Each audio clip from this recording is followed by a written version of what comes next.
Hi, how are you today? So we have a first message from Salbren, who says that hear me out though he invented the telephone. Well, actually, it is shown that that's not true. In 2002, Congress made like a statement saying that it was actually another guy who made the phone. And there's several different people who actually made the phone first. And Alexander Graham Bell actually didn't make anything that he used for the phone. He was just the first to get a patent on it.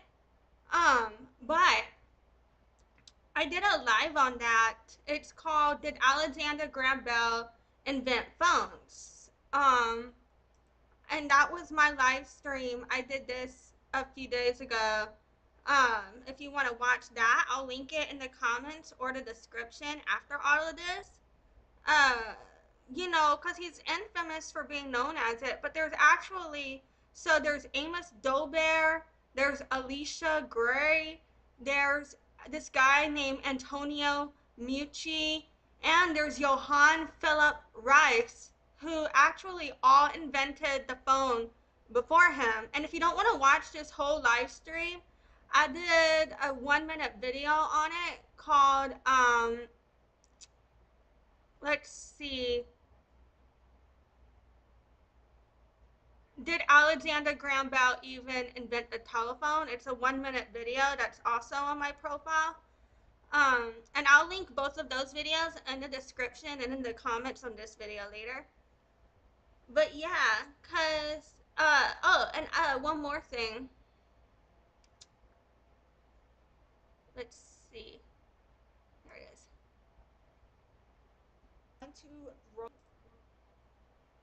I don't know if this will show. Oh, whoops. I guess it's not showing because of the way I had my screen. But I have on here, in this video, if you just want to like skip to the end, under the concluding the race to patent the telephone section, I made a chart in here and it shows you a list of all of the inventors, and it gives you a timeline on how they were involved with the telephone.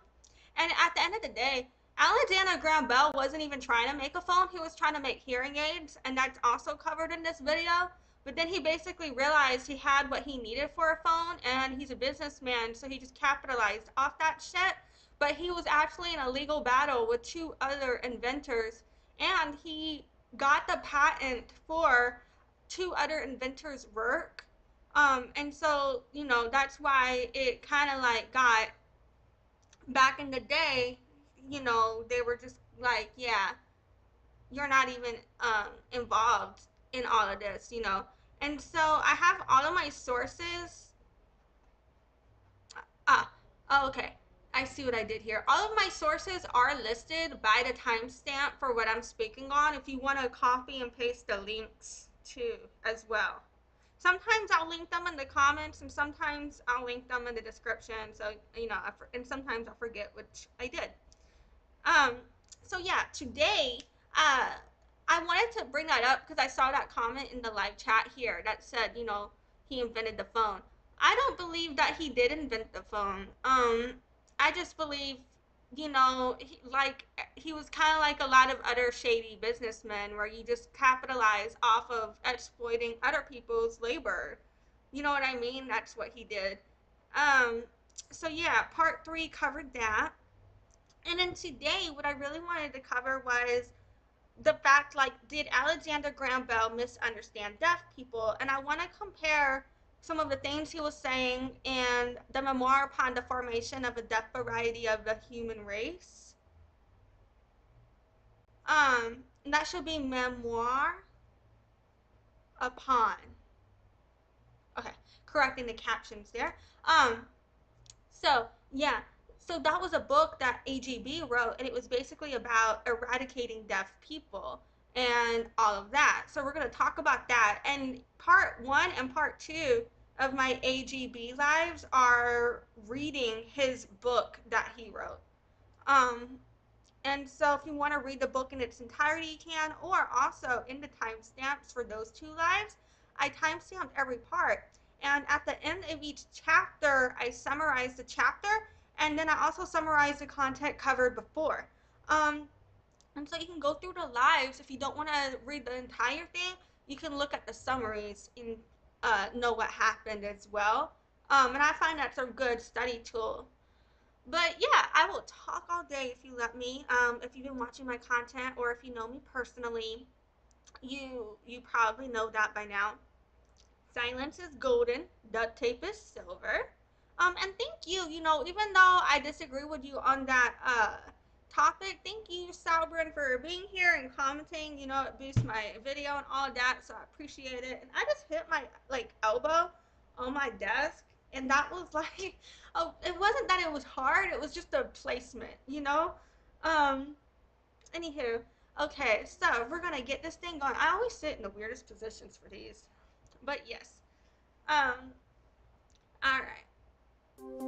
Hi, my name is Lexi, also known as and doing business as Deaf Child. In 2022, my company was listed as number 14 Best Louisiana Events Companies and Startups. I have been doing business as Deaf Child since 2013.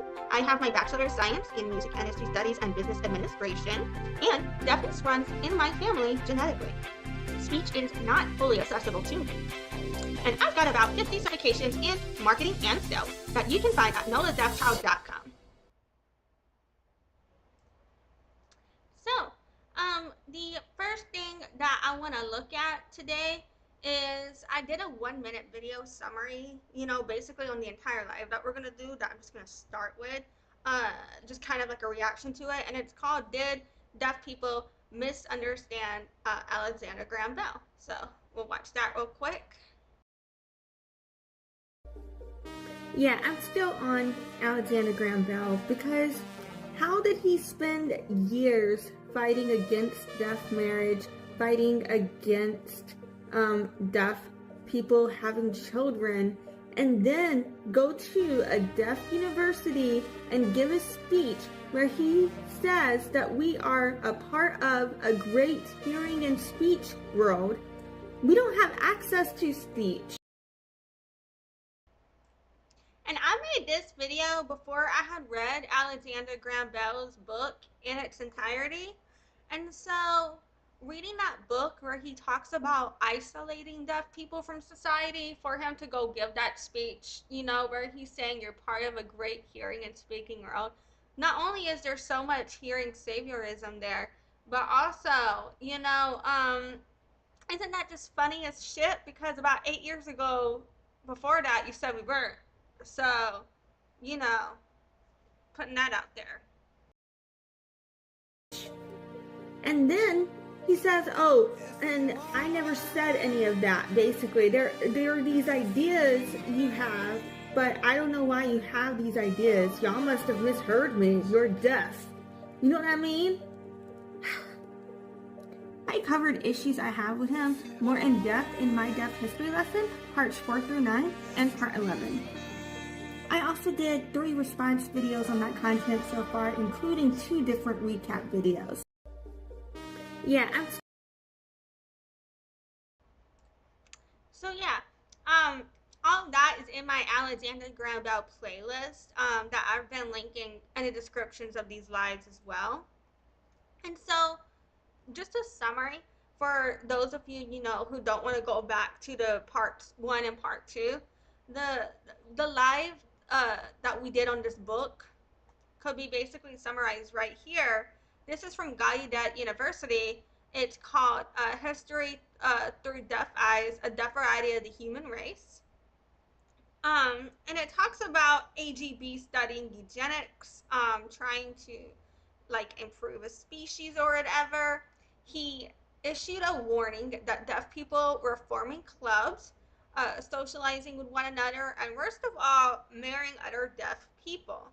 And I know that this is 1884, and what we've been discussing is as it is published in 1883. That is because if you look it up, you will find that he initially published it in 1883 And he delivered that speech of the memoir at one place, and then a year later, he read it again somewhere else. Um, he basically was trying to say that we're forming a deaf race. And a lot of researchers have countered his evidence, but he's trying to claim that the reason deaf people exist because we are inbred, basically. Um, but what's funny is most deaf people are born to hearing people, so you're saying hearing people are inbred? You know what I mean? Or inbreeding, Anywho. Um, but yeah, his claims and his stuff were used a lot in eugenics and in the eugenics movement. And I believe that I did a live on that yesterday. Or not yesterday. Did I do a live on that? I forgot. Let me see. Let me find out if I did a live on this.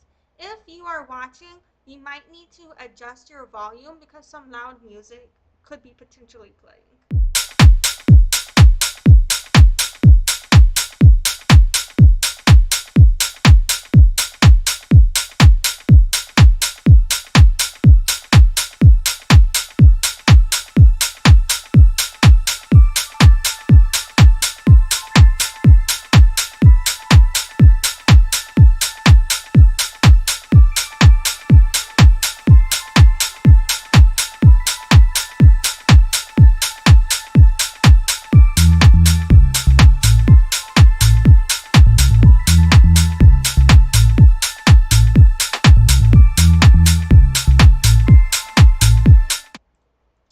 Okay, I'm back already. Yes, I checked. Yes, we did cover that. So the entire live wasn't about Alexander Graham Bell, but he was part of the live within the context of it. Yesterday I did a live.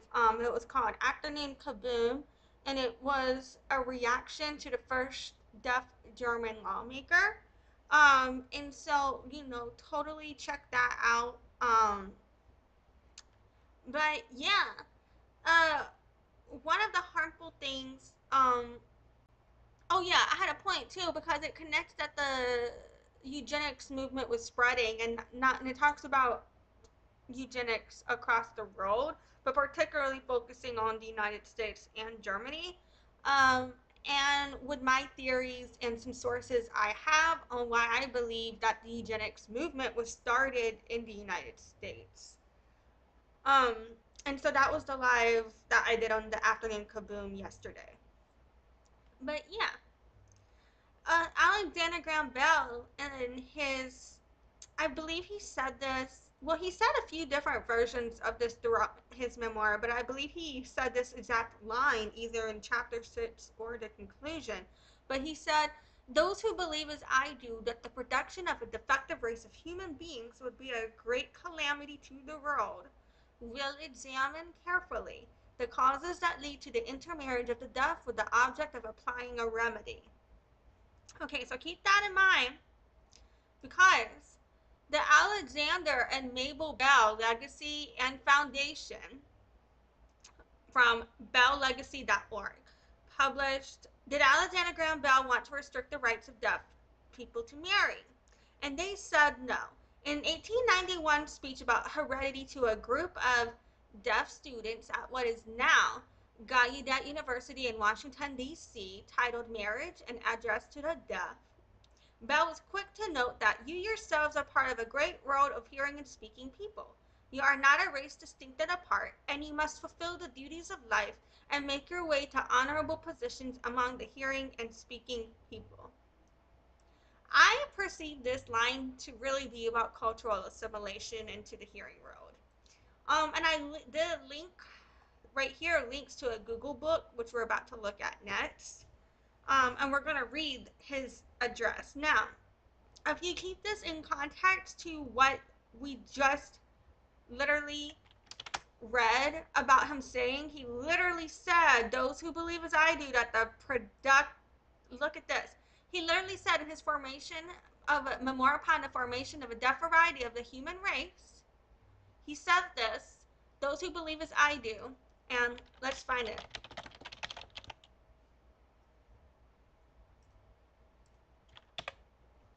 Right here. It's in chapter 6. Okay. Those who believe as I do, right here, that the production of a defective race of human beings would be a great calamity to the world, will examine carefully the causes that lead to the intermarriages of the deaf with the object of applying a remedy. This right here is Alexander Graham Bell's memoir, and it was published in 1883. Okay? This right here is the fucking memoir. And then in his speech in 1891, at a speech he gave to deaf students, he says, I know that an idea has gone forth and is very generally believed in by the deaf in this country that I want to prevent you from marrying as you choose, and that I have tried to pass a law to interfere with your marriages. But, my friend, it is not true. I have never done such a thing, nor do I intend to. Now let's look at his memoir, Upon the Formation of a Deaf Variety of the Human Race. In the memoir, let's see, what were we highlighting here? Marriage. Oh yes, oh yes, oh yeah. So, in his conclusion, Alexander Graham Bell says, I think all will agree that the evidence shows a tendency to the formation of a deaf variety of the human race in America. What remedial measures can be taken to lessen or check this tendency? We shall consider the subject under two heads: repressive, preventative measures. Repressive measures. The first thought that occurs in this connection is that the intermarriage of deaf mutes might be forbidden by legislative enactment. But then that's what he said in 1883. These are AGB's words. I'm over here like, I've got screenshots, receipts, evidence. And then he says, that's not true. I've never did that. Really, motherfucker. Really, motherfucker. What the hell? Alexander Graham Bell. So, and then he says, and before I speak upon this subject, I want you distinctly to understand that I have no intention of interfering with your liberty of marriage. You can marry whom you choose, and I hope you will be happy. It is not for me to blame you for marrying to suit yourselves, for you all know that I myself, the son of a deaf mother, have married a deaf wife. My perspective, from what I understand of discrimination against deaf and knowing how he has published the way he treats his mother and his wife, I believe he was an ableist piece of shit, dude. And I believe he treated them like shit. And now he's fucking tokenizing them to treat other deaf like shit while he gaslights them. Fuck that bitch. He can suck my dick from the back. Alright, so we finished this fucking stupid ass. Don't stop saying stupid. I keep saying it. You know, it's not, I'm working on it. Alright. I keep working on myself, but it's just like, it's so, wait, what did I just exit out of? Oh, okay, no, we looked at that already. Yeah. Alright, so next we're going to read Marriage, an Address to the Deaf. And it's also by Alexander Graham Bell. So today we are reading Alexander Graham Bell's second, his address to us. You know, first we read his memoir. This one's gonna be pretty fucking long, y'all. Shit. Alright, here we go. So, it's called Marriage, an Address to the Deaf. Can't fucking believe this. Oh my god. And then it says second edition with an appendix upon consanguineous marriages. But wait.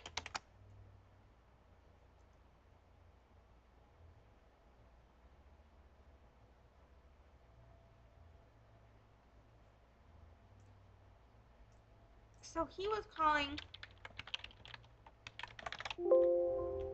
How the fuck you spell consanguineous? right here. So consanguineous marriage, he talks about that. How to fuck cosan.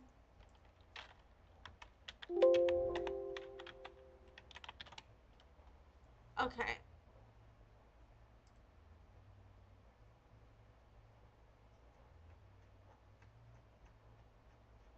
So he talks about consanguineous marriage twice in his memoir upon the formation of a deaf variety of the human race. Let's see what the cover of this bitch looks like. Okay. And then his marriage upon the formation. Why is it? They made a second edition of this. He really put an appendix upon consanguineous marriage. That freaked me out. All right, let's keep going. I apologize. Um, it's a good thing I don't have like a baseball bat or some shit. You know what I'm saying? I'd go like Adam Sandler and Happy Gilmore on this with a golf club. I don't know.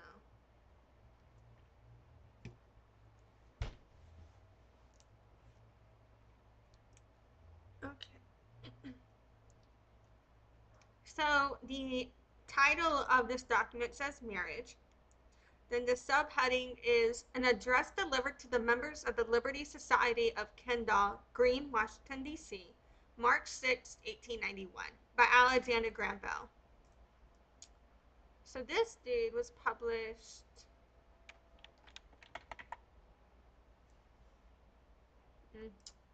I don't know why I thought it was in here, what year this was published, but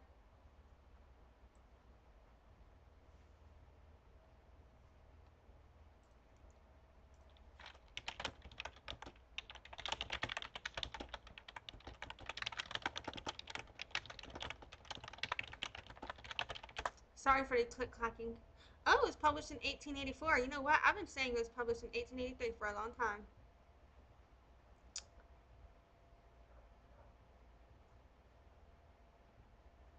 Oh, it was presented at a conference in 1883. Okay, all right, all right, all right.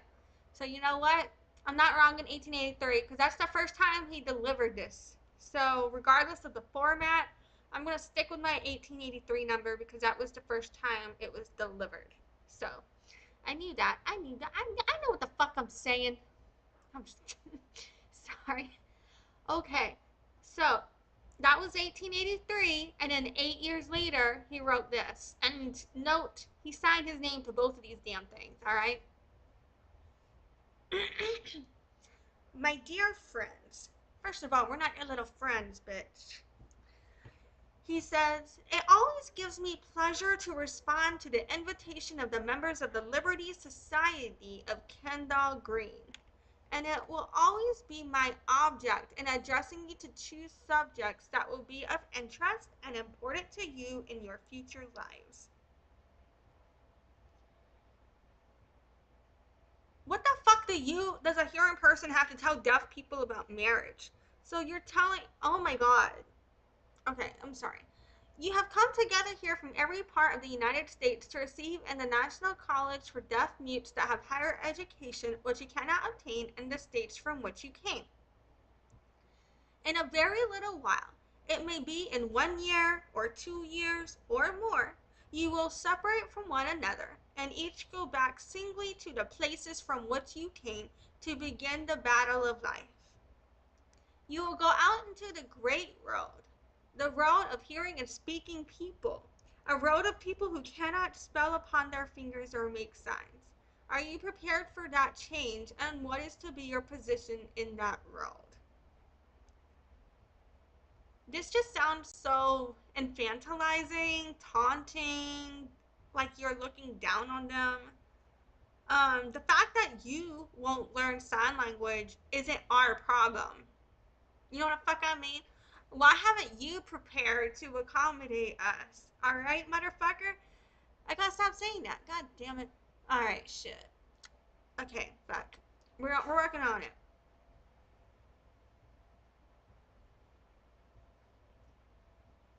And then he says,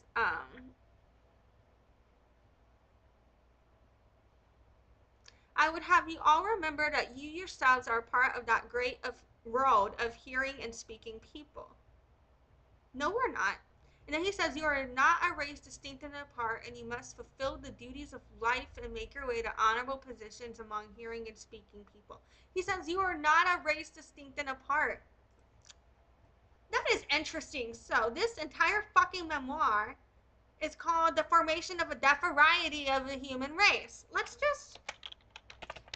see how many races mentioned 47 times in his memoir. It's mentioned right here upon the formation of a deaf variety of the human race as the title. It's mentioned, it shows the title again here.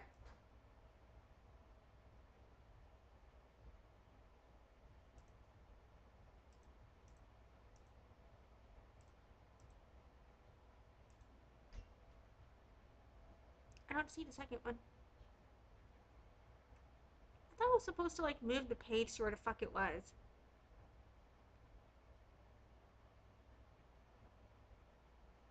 Where are you at? And peanut butter jelly, peanut butter jelly, peanut butter jelly, peanut. Oh, it's right here. Okay. So let's see what he says. The influence of selection and modifying our breeds of domestic animals is most marked, and it is reasonable to suppose that if we could apply selection to the human race, we could also produce modifications or varieties of men.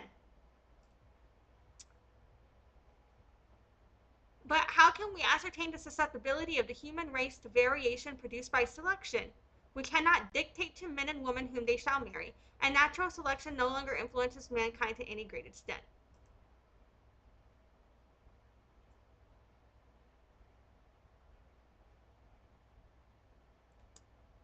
Even though persons afflicted with the same hereditary disease were to intermarry for a number of successive generations, it is doubtful whether any permanent variety of the race could be formed in this way. For the increased tendency to disease inherited by the offspring would probably cause a greater tendency to premature death and ultimately occasion the extinction of the variety. On the other hand, it is reasonable to suppose that the continuous intermarriage of persons possessing congenital defects not associated with diminished vitality or vigor of constitution would result after a number of generations in the production of a vigorous but defective variety of the human race.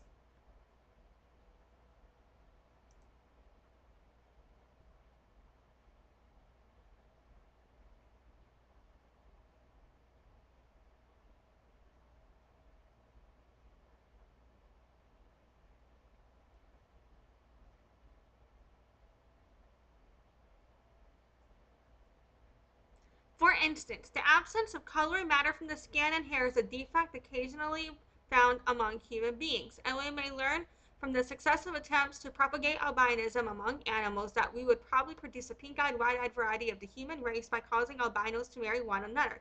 But this is only speculation.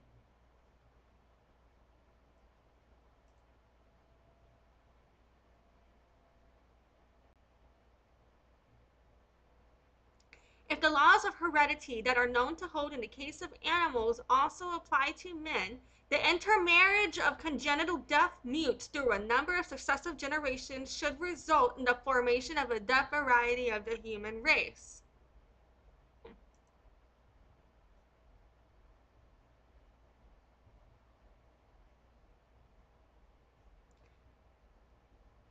There are good grounds for the belief that a thorough investigation of the marriages of the deaf and the influence of these marriages upon the offspring will afford a solution of the problem. To what extent is the human race susceptible of variation by selection? Need I continue? Because we're only on 10 out of 47 here.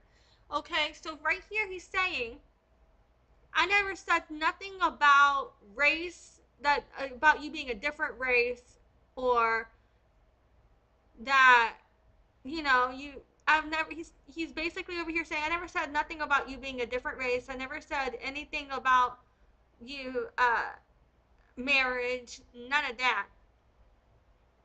The lie detector proved that was a lie. Okie dokie, let's continue. Oh, also, the way he says you must fulfill your duty, that just grosses me the fuck out. I don't know why. It just reminds me of like colonial. Well, we're all still pretty colonial, but like back in the time period known as colonialism. Is this like post-colonialism? I don't know. It's still pretty colonial. Like what? I don't know what words to use, but you know what the fuck I'm talking about, right? Um. So back in the day, fucking. I had a point. Yes. Like it reminds me of when these ass fucks back in the day would force women to get married or to perform sex for whatever reason, and be like, you gotta fulfill your duty to your family, blah blah blah, or some shit like that. You know what I mean? Like I don't know. Like I just don't like the you gotta fulfill your duty. What duty? What does that mean? Does that mean you just gotta what? What the fuck? How do you know what my duties are, bitch? I have no duty to you. No deaf person does. Okay. Okay. So moving on. He says, now I have considered what subject I could bring to your attention tonight, the consideration of which would be of assistance to you when you go out into the world. And there is no subject, I am sure, that lies closer to your hearts than the subject of marriage. I just think it's so fucking weird. You know what I mean? Because in this scenario, and I am bisexual, I'm pansexual, I don't know, openly sexual. So in this scenario, it's very similar to me if it's like I wanted to marry a woman, you know, and during the marriage bans, you know, for women for gay marriage, because there are marriage bans for deaf marriage and all disabled people, um, and then try to go be a straight person speaking to queer people about getting married while they can't even get fucking married and things like that. And while their legislation's been passed against them, imagine like if a straight person wrote a book about the formation of a queer variety of the human race, and then if they literally was talking about how gay marriage needs to be banned with repressive and measures and shit, preventative measures and shit. Like, I mean, that does happen, but you know what I mean? Like, it's, I don't know. All right, I'm gonna keep going. Because that's kind of like what the fuck he's doing in a way to the deaf community. He's a piece of shit. Um, but you know what? I'm coming back to this comment from Salbren earlier where he said, hear me out though, he invented the telephone. I actually do kind of think that might be some ableist and dismissive commentary in regards to the conversation at hand here, because you're coming onto a deaf creators page. I don't know if you're deaf, but if you're deaf, I don't know if you're like involved with the community, you know, but I don't know. When you come to a deaf person's page, he's talking about the ways Alexander Graham Bell oppressed us, and you're over here just like, hear me out though, he invented the telephone. Well, not only did he not even invent the phone, but also that's pretty dismissive. Like, what the fuck does that mean? Hear me out though. What would why would I hear you? Why do you feel you need to be heard out? Why is like, oh, we're talking about oppression. Oh, but hear me out. He's a capitalist. Like, what? I don't understand. So, hear me, like, what do you mean? Like, he literally just exploits people. Like, whether it's deaf people, you know, all people. Like, he exploits immigrants. He's a fucked up person. Um, so, him taking credit for other people's work, I don't really feel like is anything to hear out. I just don't understand the comment. I just, for reasons, you know, I just feel like a lot of reasons it's kind of ableist and oddist, you know. And if you're deaf and that's, you know, I feel like maybe you have some internalized um, discrimination to work out there, because for a deaf person to be like, yeah, who cares about deaf history of oppression, you know, capitalism. It's just, I don't know, it kind of bothers me. But like, it's like a token. If you're deaf, that's some token shit. But yeah, if you're hearing, that's some hearsplaining shit. You know what I mean? And I've done a lot of videos on that too. You should check out my Murnian 83 video. Has a lot of information about hearsplaining. Um, all right,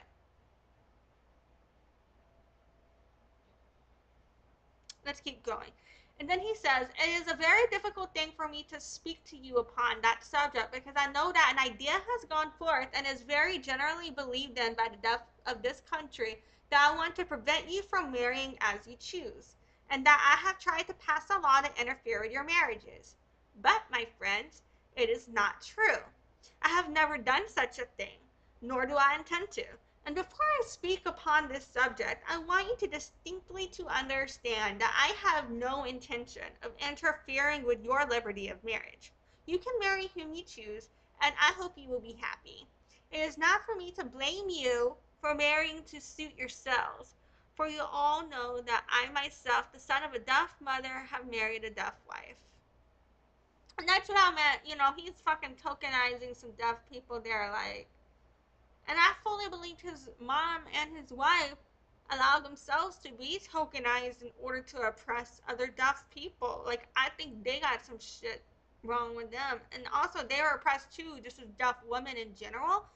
But that still doesn't negate the harm they also contributed to within the deaf community. That's a whole nother fucking discussion. Let me write that down.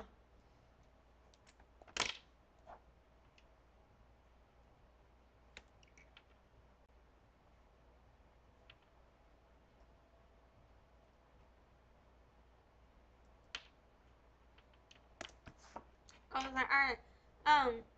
Okay.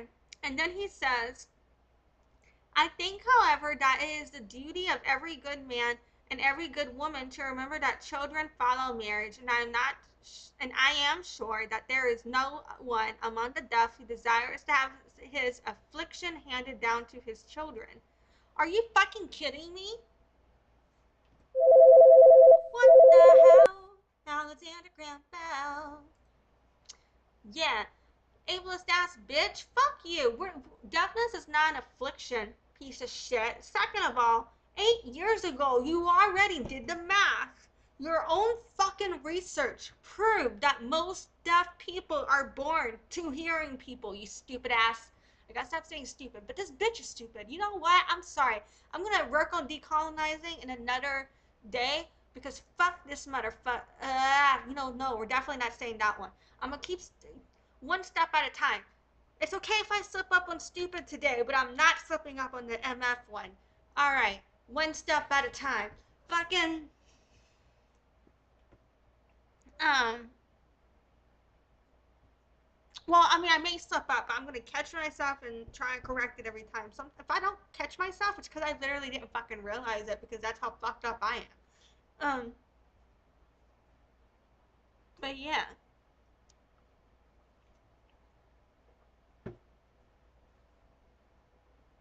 Okay, like all of this shit is so fucked up, so ableist, so oddest. It's actually a lot of deaf families, dream to have, like, obviously deaf families, if I have kids, like if they're hearing, I'm gonna love them. I'm not whatever. But I would love to have deaf kids. You know? Yes. I want fucking deaf kids. It's a culture, it's a lifestyle, it's an experience. It's a lived experience, okay? You don't even know. You're hearing, you don't even know. I love being deaf. Fuck these bitches. Alright, this is so ableist, so honest, so condescending, such a dipshit motherfucker. He's over here like, I have a deaf mom and a deaf wife. Anywho, deafness is an affliction. You shouldn't have kids. What? Are you fucking kidding me? I'm back again. I'm back onto my I think Alexander Graham Bell had mommy issues theory from this. You know what I mean? Like, look at the shit he says. Like, God.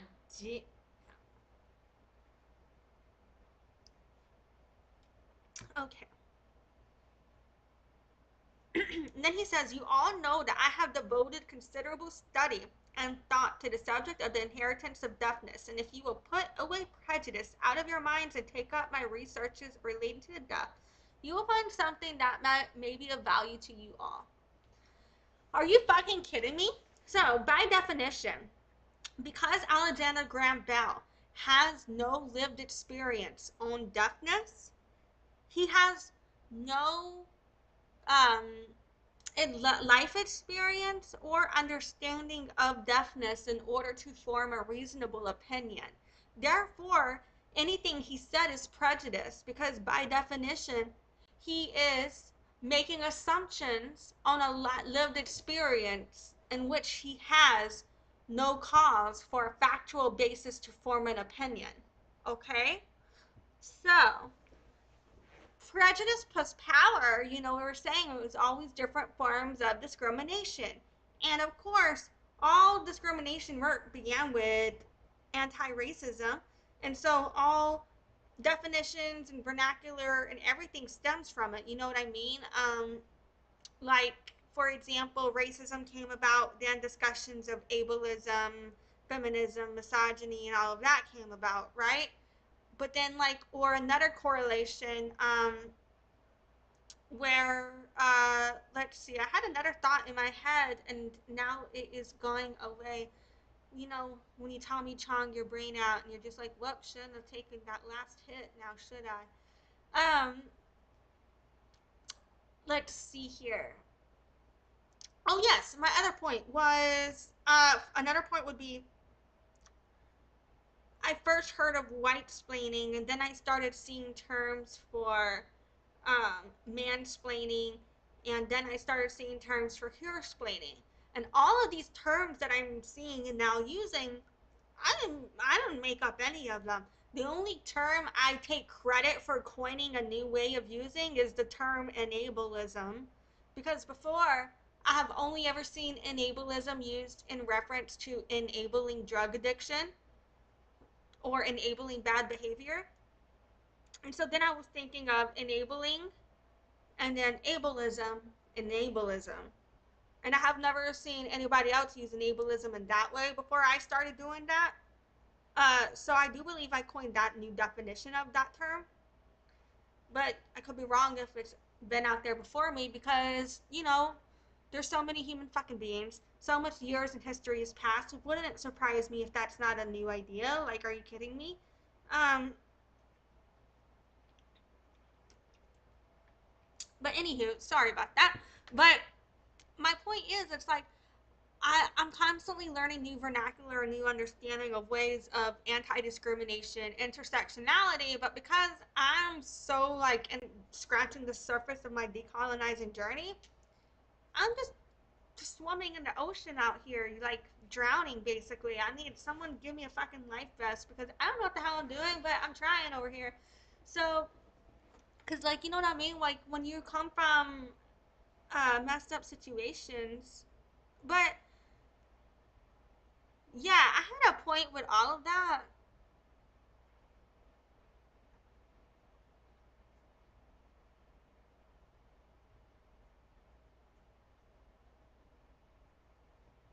But I think my point at the end of the day really is,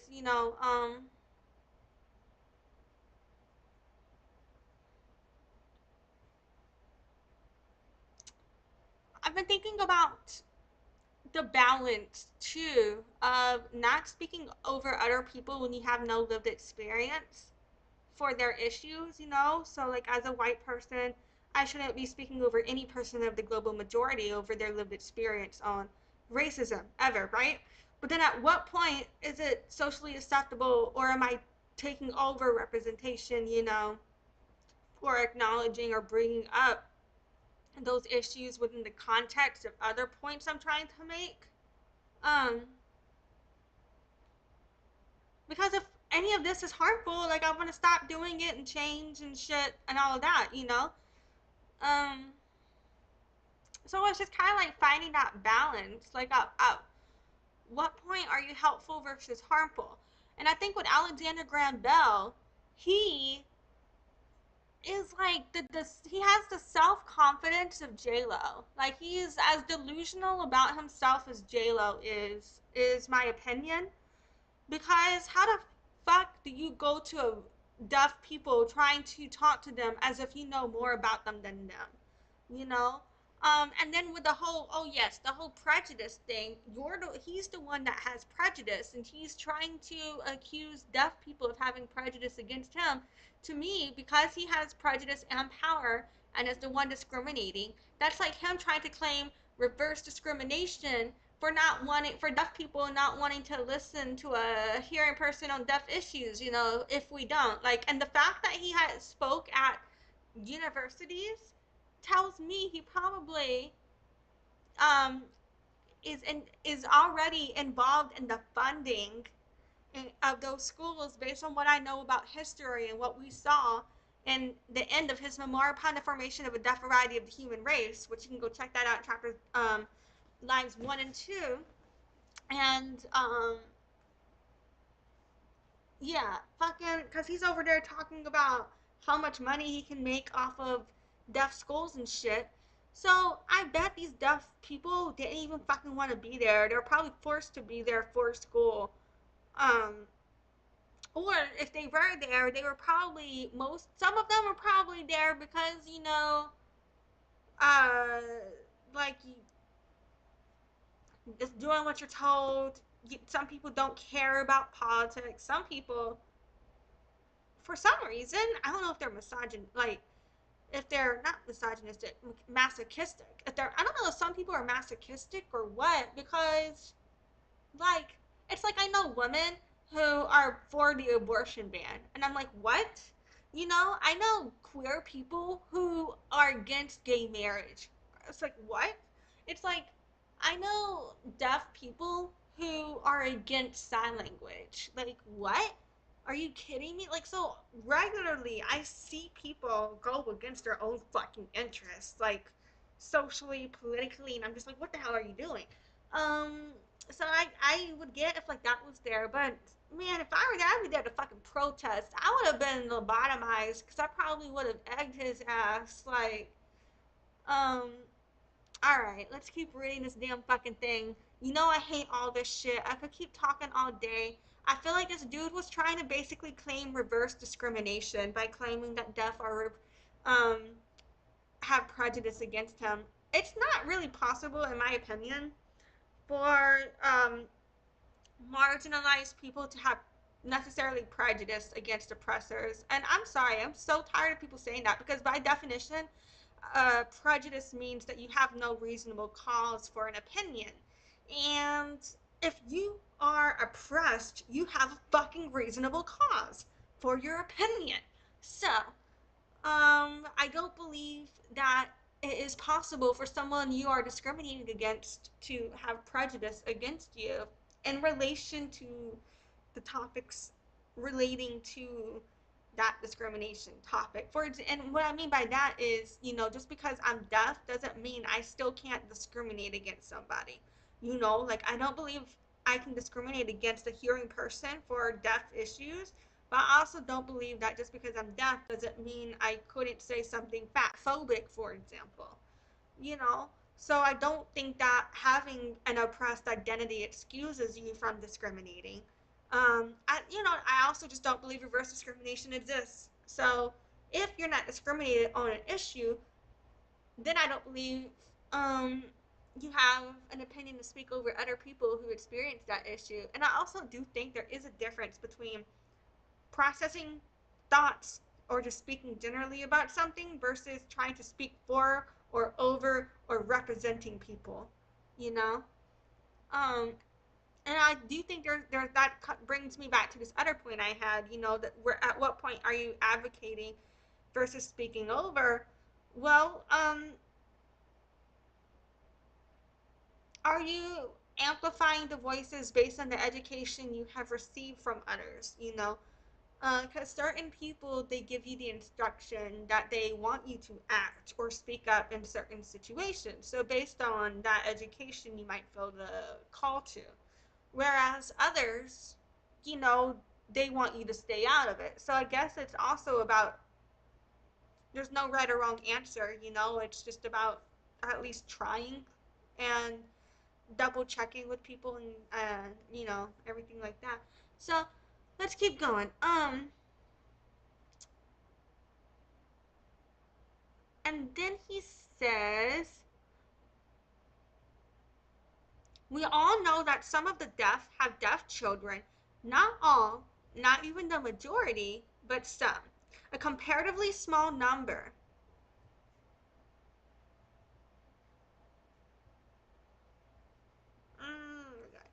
then he says, in the vast majority of cases, there are no deaf offspring, but in the remaining cases, the proportion of offspring born deaf is very large, so large as to cause alarm to thoughtful minds.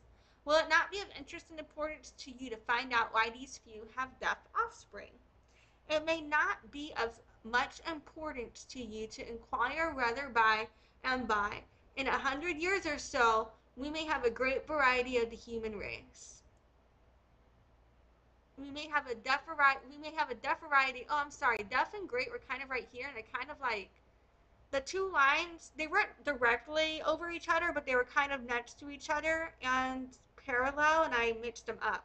It said, in 100 years or so, we may have a deaf variety of the human race.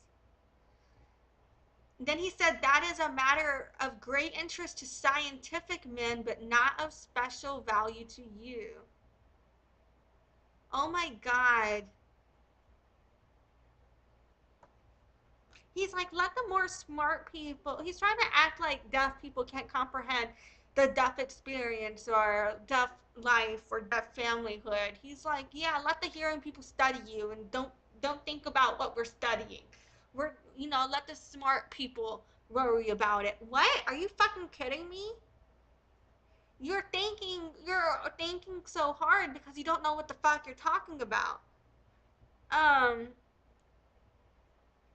It really kind of sounds like he was basically, it kind of went from a, no, I didn't do, y'all had this idea that I don't want you to marry in your head, but I never said or did any of that, to anywho, don't fucking have kids, bitches. You don't need kids.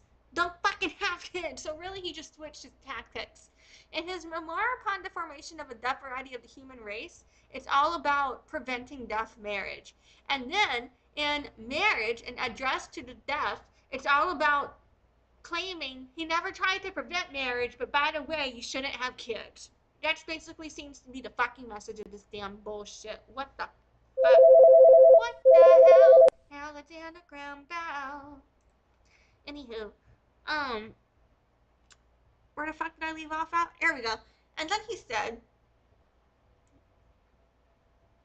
what you want to know and what you're interested in is this. Are you yourself liable to have deaf offspring? Okay, now I do realize that I did just say I would love to have deaf kids, you know what I'm saying? But he doesn't know what the fuck we want to know. Like, I get, maybe if whenever you gotta throw copywriting tactics and marketing tactics out the window when you're speaking to a group of people who are not only oppressed, but also you're the one oppressing them. That right there is fucking marketing copy. Are you kidding me? Because it's the power of suggestion.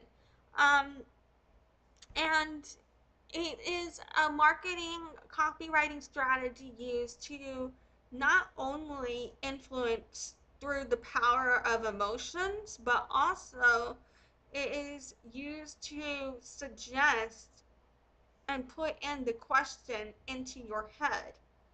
Um, so a lot of times ads will start with questions because people automatically, their minds want to answer questions. That's why people love Jeopardy. You know what I mean? Um, but the fact that he's trying to tell deaf people that we don't know what we want to, like, you know what I mean? That doesn't matter to you. This does. You know what I mean? That's always shady to me. Like, you don't know what we want. There is no way. It's one thing if you're speaking to an individual person and you've actually done your research, you actually built a relationship with them, and you're actually providing them an offer that's really going to fit their needs or meet their needs. There's a difference then when you're using that strategy. It can work then. Like, you don't want that, you want this because I know you. But in this case, he's trying to act like I know you, I'm part of you, we're community, we've been chilling because I got my mom, my sister's one of you. not my sister, my mom, my wife. Ew, gross. How Alabama of me. Well, he's the one talking about incest so much in my defense. So you know what? What if she was his sister? I'm just kidding. Fucking. I'm sorry I said that. That has no factual basis. Um, unless it does, then it might. But fucking, this is gonna take me all day. Um, let's try and keep going. He says we all know that some of the deaf have deaf children. Not all, not even the majority, but some. A comparatively small number. In the vast majority of cases, there are no deaf offspring, but in the remaining cases, the proportion of offspring born deaf is very large, so large as to cause alarm to thoughtful minds. Will it not be of interest and importance to you to find out why these few have deaf offspring? Oh shit, my bad. I'm rereading the damn thing I just fucking said. Um, okay.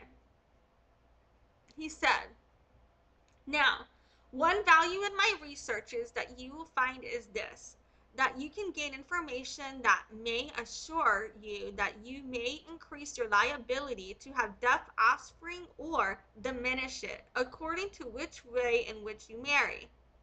The Reverend W. W. Turner of Hartford was the first, I think. He showed that those who are born deaf have a greater liability to have deaf offspring than those who are not.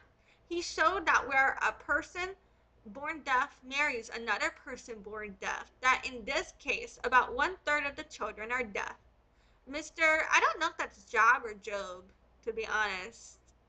um, I'm gonna just say Mr. Job Williams, the present principal of Hartford Institution, has still more recently examined the subject, and in a letter published in Science a short time ago, he arrives at the same conclusion.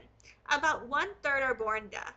In 1888, Mr. Connor, the principal of the Georgia Institution, made an examination of the results of the intermarriages of his pupils, and the statistics are published in Facts and Opinions Relating to the Deaf.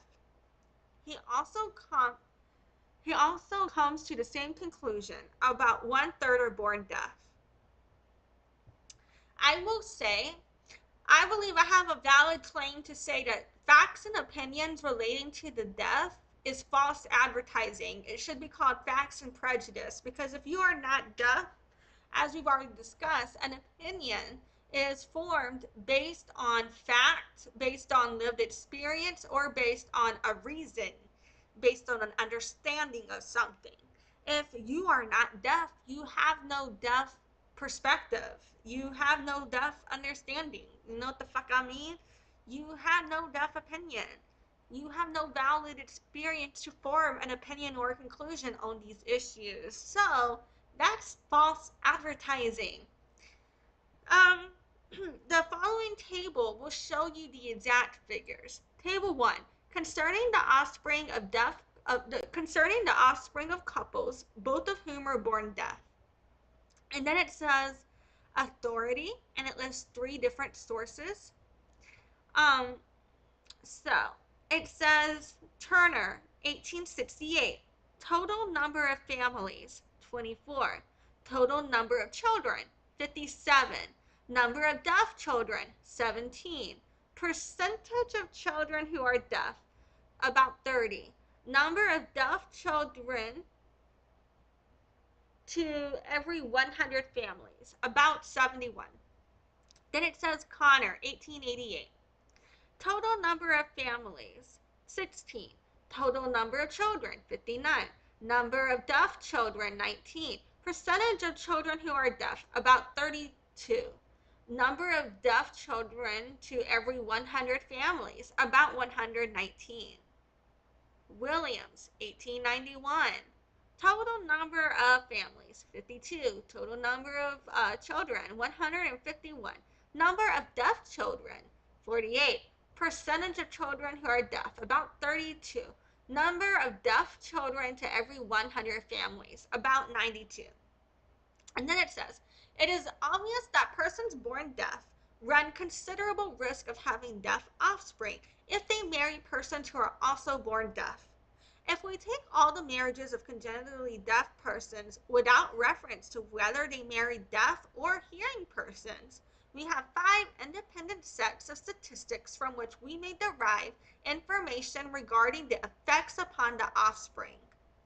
My own researches indicate that where one or both of the parties are born deaf, there will be 15 deaf children in every 100 families. Dr. Gillett, is it Gillett or Gillett? Gillett? Gillett sounds better. I don't know. Dr. Gillett, that's hard to say, Gillett statistics. Dr. Gillett statistics. Yeah. Cannot speak. Okay, let's try one more time. Dr. Gillett's statistics give 18 deaf children to every 100 families. Why is that so hard to say? Dr. Turner's 32. Dr. Williams 47, and Mr. Connors 95.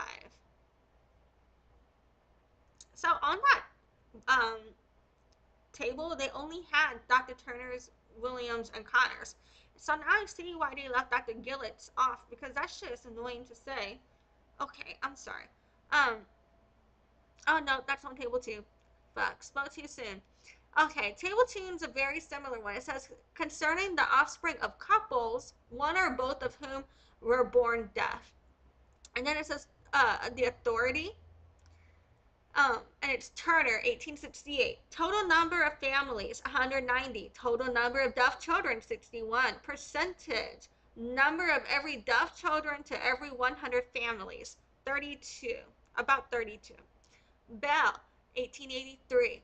Total number of families, 360. Total number of deaf children, 56. Percentages, about 16. Connor, 1888. Total number of families, 22. Total number of deaf children, 21. Percentages, about 95. Gillett? I think it's Gillett. Okay, I'm gonna just, I don't know. I hate saying this dude's name for some reason. I'm sorry. I don't know if that's weird. Okay, Gillett, 1891. Total number of families, 71. Total number of deaf children, 13. Percentage, 18. Williams, 1891. Total number of families, 211. Total number of deaf children, 101. Percentages, about 48. And then it says, persons who are reported deaf from birth as a class exhibit a tendency to transmit the defect. And yet, when we come to individual cases, we cannot decide with absolute certainty that anyone was born deaf.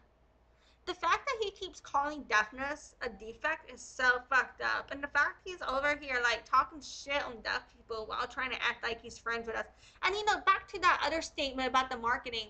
That's why it doesn't work, because he's not part of the community. He has tried to isolate the community.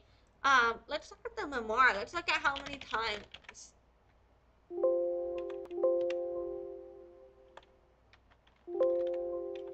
I could have sworn it used the word isolate.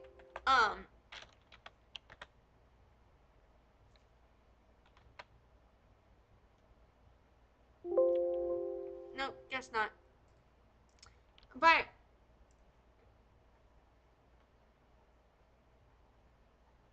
the reason I feel like the thing it talks about deaf isolation is because in like chapter 6 in the memoir upon the formation of a deaf variety of the human race, I had a point here. Was it chapter 6? You know what? That was probably chapter 4.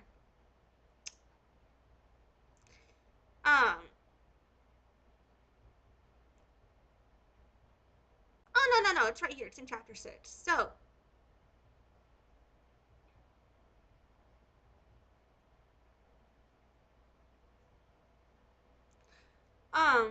he says, if we desire to create a deaf variety of the race and were to attempt to devise methods which should compel deaf mutes to marry deaf mutes, we should not invent more complete or efficient methods than those that actually exist. So he lists ways here, like you see these numbers, he's listing ways that he thinks deaf people are currently surviving. And he's also here, he talks about,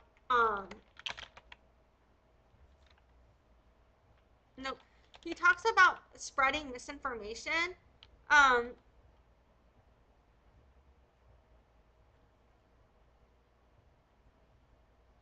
But I don't want to take the time to read through it and find it, but I talked about that for sure in my last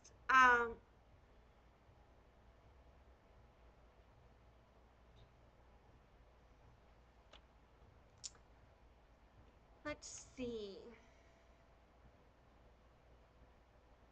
I'm gonna just put on this little thing real quick. The volume is going to increase, so you may need to adjust your volume for music. Hold on, I'll be right back. I'm gonna see if I can find what I'm talking about because now it's bothering me.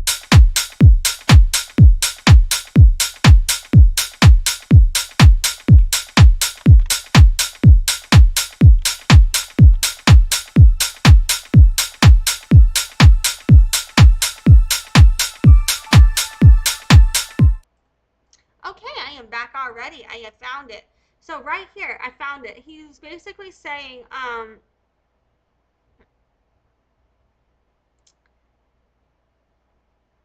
disseminate throughout the community incorrect ideas concerning the deaf and dumb so that people should avoid and even fear them. That was one thing that he said, you know? So he was making like all of these points about ways he could harm the deaf community, and then he's talking about concludes with the repressive and preventative measures to check the tendency of a deaf variety of the human race forming. You know what I'm saying? And that's what his conclusion's all about. And he's even talks about segregating us. That's what I was thinking with the isolation. He used the word segregation in here. I was thinking of isolation because I associate segregation, you know, with American history. But I mean, this is also part of it, and he did use that term in regards to the deaf community a lot. As shown right here. So, yeah. Um,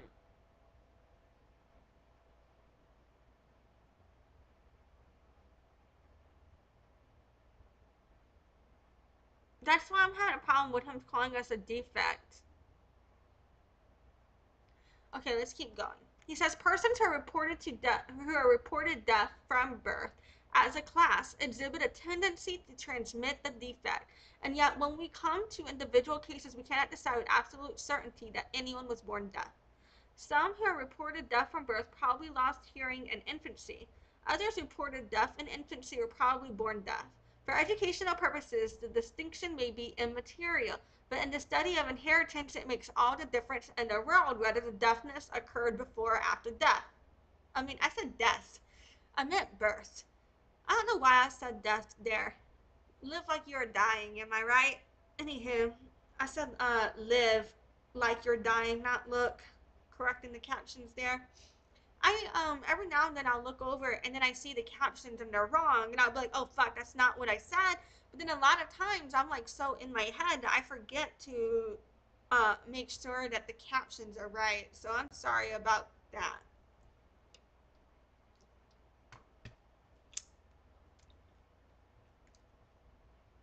Okay. Um And then it says, now in my researches, I think I have found a sure, more safe guide to those cases that are liable to transmit the defect. The fact that you're calling us a defect tells me you probably haven't found shit. And the fact that you coming to the conclusions of hearing people give birth to more deaf people than deaf, but yet you're trying to convince deaf not to marry each other, but you don't think that's a problem is so fucking weird to me. Like, what the, yeah, what the hell? Alexander Graham Bell. So, the new guide that I would give you is this. Look at the family rather than the individual. You'll find in certain families that one child is deaf and all the rest hearing. The ancestors and other relatives also being free from deafness. You know what? No, I'm glad that I'm free from hearing your fucking bullshit, asshole. This is what is known as a sporadic case of deafness. Deafness which afflicts one only in a family. Deafness is not an affliction. The only affliction here is you. Um, yeah. This guy sucks ass. Fucking. And then he says, While the deafness in such cases may be accidental, there is no proof that such deafness is liable to be inherited, excepting where the person is reported deaf from birth. In the vast majority of cases reported deaf from birth, there is an undoubted tendency to inheritance. But where the deafness is caused by meningitis, scarlet fever, or like causes, and no other case of deafness exists in the family, there is probably little, if any, tendency to inheritance. But when you have two members of one family deaf, or three, or four, or five, there you have the proof that a tendency to deafness exists in the family. What I term family deafness exists there. Something has been transmitted from the parents to the children that has caused deafness or helped to cause it. So what's interesting here is, so in my family, deafness is genetic. A lot of us are deaf. And there's deaf people in every generation, but not every person is deaf. So it's a mix of deaf and hearing people. So both of my I was about to say both of my siblings, but I have a little half sibling as well. All of my siblings are hearing, to my knowledge. If any of them are hard of hearing and they got tested for it, I don't know. It wouldn't surprise me if my brother's deaf by now. But fucking my dad became late deaf, but I don't believe he was born deaf, or if he was, they didn't find out till later. My mom, hearing. My grandparents, I've got two deaf grandfathers each side, you know? So, and it keeps going. And I've been able to trace deafness in my family several generations. In fact, if we go to, let's see here. Let's look at Helen Adams Keller. And let's look at family search. This woman's deaf and blind. Let's go to familysearch.org here.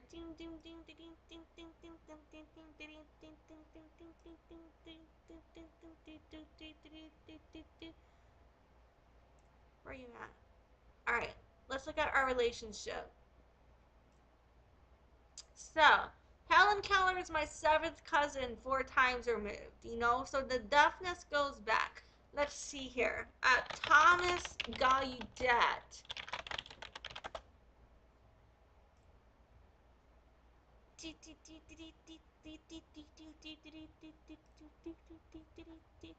Why don't you love me?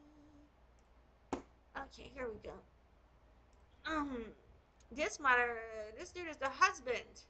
Alright, so his wife's related to me. So, I wonder if his wife is deaf. But that dude's deaf. You know what I mean?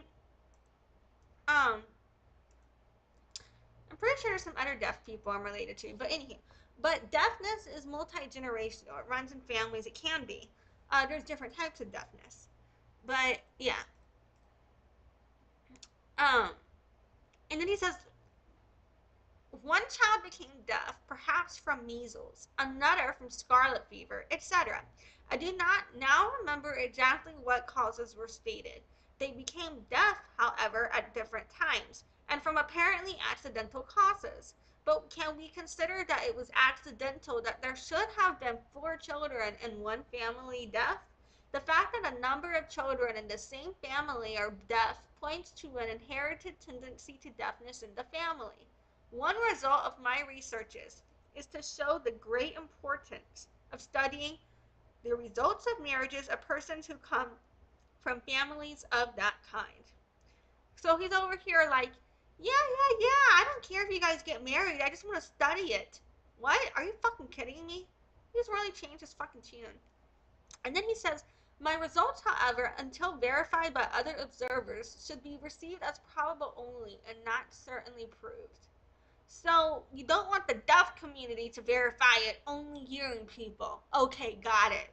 Alright, because you got some deaf people you're speaking to that couldn't verify that shit. Anywho, so far as I can find out, the hereditary character of the defect in a family is roughly indicated by the proportion of the family who are deaf. That is ableism. That is discrimination. Every time he calls deafness a defect, I want to do the what the hell Alexander Graham Bell buffer, but then that would be too many times. That would be overdoing it. But it just pisses me off every time, and every time I read it, I'm not any less pissed. Okay, let's keep going. And then he says, if you make a fraction and place the number of deaf children above as the numerator and the total number of children below as the denominator, for example, that fraction will give you some idea of the tendency to deafness in that family. One child in six is deaf. Again, take a case in which 3 out of 6 are deaf. Now, the tendency to transmit deafness in this family will be greater than in that. Every member of I think these are fractions, but my vision is poor and I cannot read the fractions, so I'm skipping reading the fractions today. Anywho, the document is linked in the description of this video if you want to pull it up and get to those fractions. We're on page 7 here. If anybody with a screen reader or anyone wants to see it yourself, it's the fractions I'm not reading right now is on page 7. Every member of the first family, whether deaf or hearing, will have a greater tendency to have deaf children than the numbers of the other.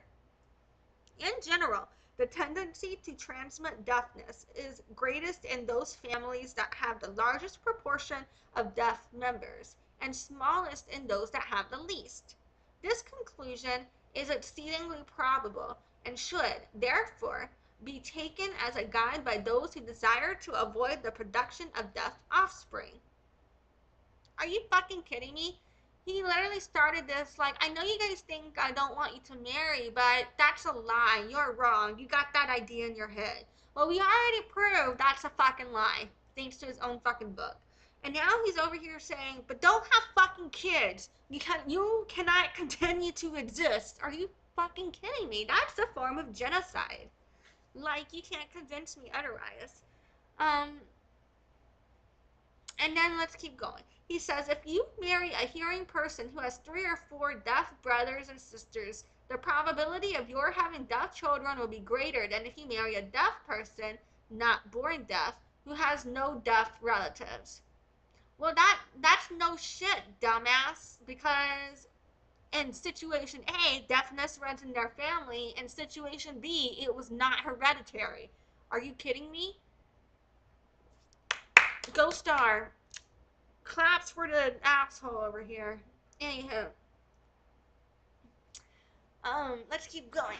The statistics collated by me, memoir, page 25, indicate that 816 marriages of deaf mutes produced 82 deaf children. Are you fucking kidding me? He is sourcing the memoir now. He is referencing his memoir upon the formation of a deaf variety of the human race that talks all about marriage bans, that talks all about a deaf human race forming. And at the beginning of the speech, he said, I never said or did any of that.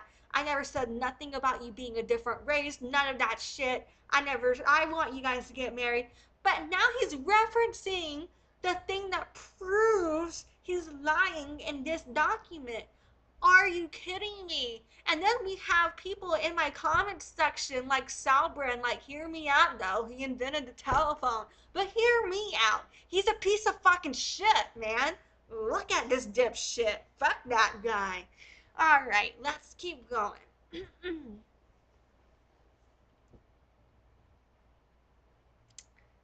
I'm not gonna lie, I totally forgot where I left off.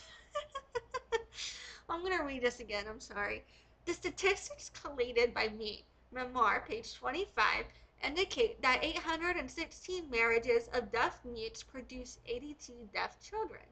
In other words, every 100 marriages are productive of 10 deaf children.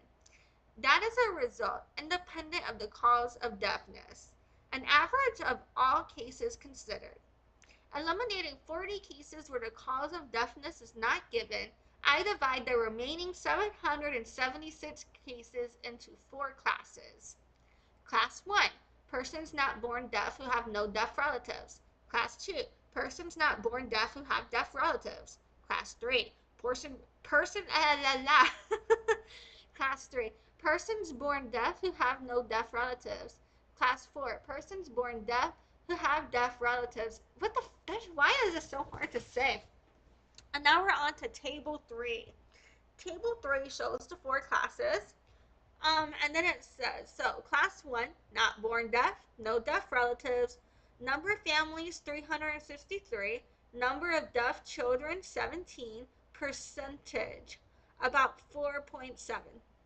Class 2, not born deaf, deaf relatives, 53 families, 5 children, 9.4%. Class 3, born deaf, no deaf relatives, 130 families, 15 deaf children, 11.5%. Class 4, born deaf, deaf relatives, 230 families, 41 children, 17.8%. Now, when I shit talk Alexander Graham Bell being wrong about a lot of stuff, a lot of the information he compiled is accurate in terms of, yeah, this is the truth. These people are born deaf. They're either born deaf or they're not, in some cases, like when you know, you know. Um, so I'm not discrediting some of the necessarily accuracy of what they thought they knew, given the information available to them with the sources presented in the material with some of these stats and stuff. But what I'm saying is the conclusions he draws from these and the reasons he was getting these stats are really fucked up. And he doesn't even make the stats don't even make the point he's trying to make.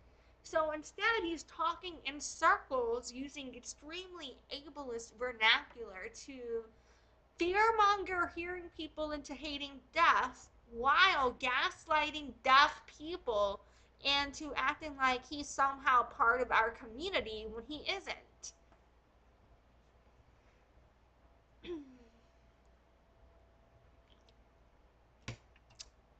Let's go.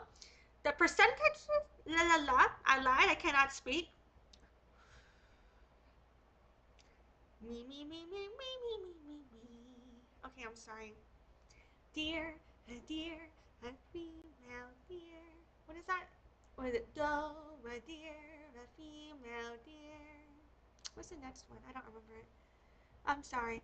Okay, the percentage results are shown by themselves in the following table, Table 4, in which the figures indicate the number of deaf children produced by every 100 marriages of persons belonging to classes 1, 2, 3, and 4. Table 4, period of life when deafness occurred, after birth or during birth. And then the character of the deafness, sporadic deafness or family deafness. So, after birth, there was 4.7 sporadic deafness and 9.4 family deafness. Birth, 11.5 sporadic deafness, 17.8 family deafness. My statistics, well, these are not my statistics. I'm still reading Alexander Graham Bell here. He says, my statistics are confessedly very imperfect, and many persons have hastily concluded that the results are, therefore, of no value or significance. That is hilarious. So not only does he have inaccurate conclusions regarding the statistics he knows, because I had said I wasn't discrediting the validity of his information, but I never said it. I never said I could give it credit either. You know what I mean? Like, so the fact that he fucking not only people are calling him out and he's admitting it here for not knowing what the hell he's talking about with the information given to him, he's not able to present accurate or good data. He's also showing he doesn't even know how to provide insights from the shitty data that he gets. You know what the fuck I mean? And then he says, this, however, is not the case. Yeah, just like you didn't get, that's like you didn't call your memoir upon the formation of the variety of the human race, about the human race, and write an entire memoir about banning deaf marriage. And you know what the fuck I mean? Like, are you kidding me? Like, and then said he never did any of that. Yeah, just like that. And then he says, for the imperfection of the statistics assures us that the figures given are all underestimates, the true number of deaf children in every case being greater than that mentioned. As a matter of fact, All the statistics since collected by others have shown larger percentages. He's literally over here like, what I'm presenting to be accurate information is just a guess. My bad. Oh my god. And then he says, while it is believed that the true percentages are larger than those given, it is probable that they are proportionately larger, so that we may conclude with probable accuracy that persons belonging to class 4 are more liable to have deaf children than those belonging to class 3, those of class 3 more liable than those of class 2, and those belonging to class 1 are the least liable of any to have deaf offspring. The relative liabilities are probably represented by the percentage figures. The results are imperfect from another cause. The institution reports from which the statistics were compiled did not give details concerning both the parties to a marriage. Okay, I just processed something. So this was delivered in 1891. Like, if you were to have kids without getting married, they would call your kid a bastard. They would shun you from society. You would, you know what I mean? You would be like exiled in a way from any sort of social aid in a lot of ways. You know what the fuck I mean? Um, so this entire speech, he's over here like, yeah, I'm not trying to control how you get married, but let me tell you who you should be having babies with. You can't have kids with someone unless you marry them. And then he's over here doing like this research on if certain people have kids with who, what would be the outcome. It's dude, what the fuck do you think people do when they get married? Are you kidding me? The whole document, the fact that the document does the thing he claims he's not doing is pretty fucking hilarious. And the fact that this commenter was like, hear me out, he invented the telephone. I don't know, like, as ableist and oddest as that is, as discriminatory as that is against the deaf, with all the hearsplaining and the dismissal and the gaslighting, like, it's kind of funny how wrong you hearing people are. Okay, let's keep going.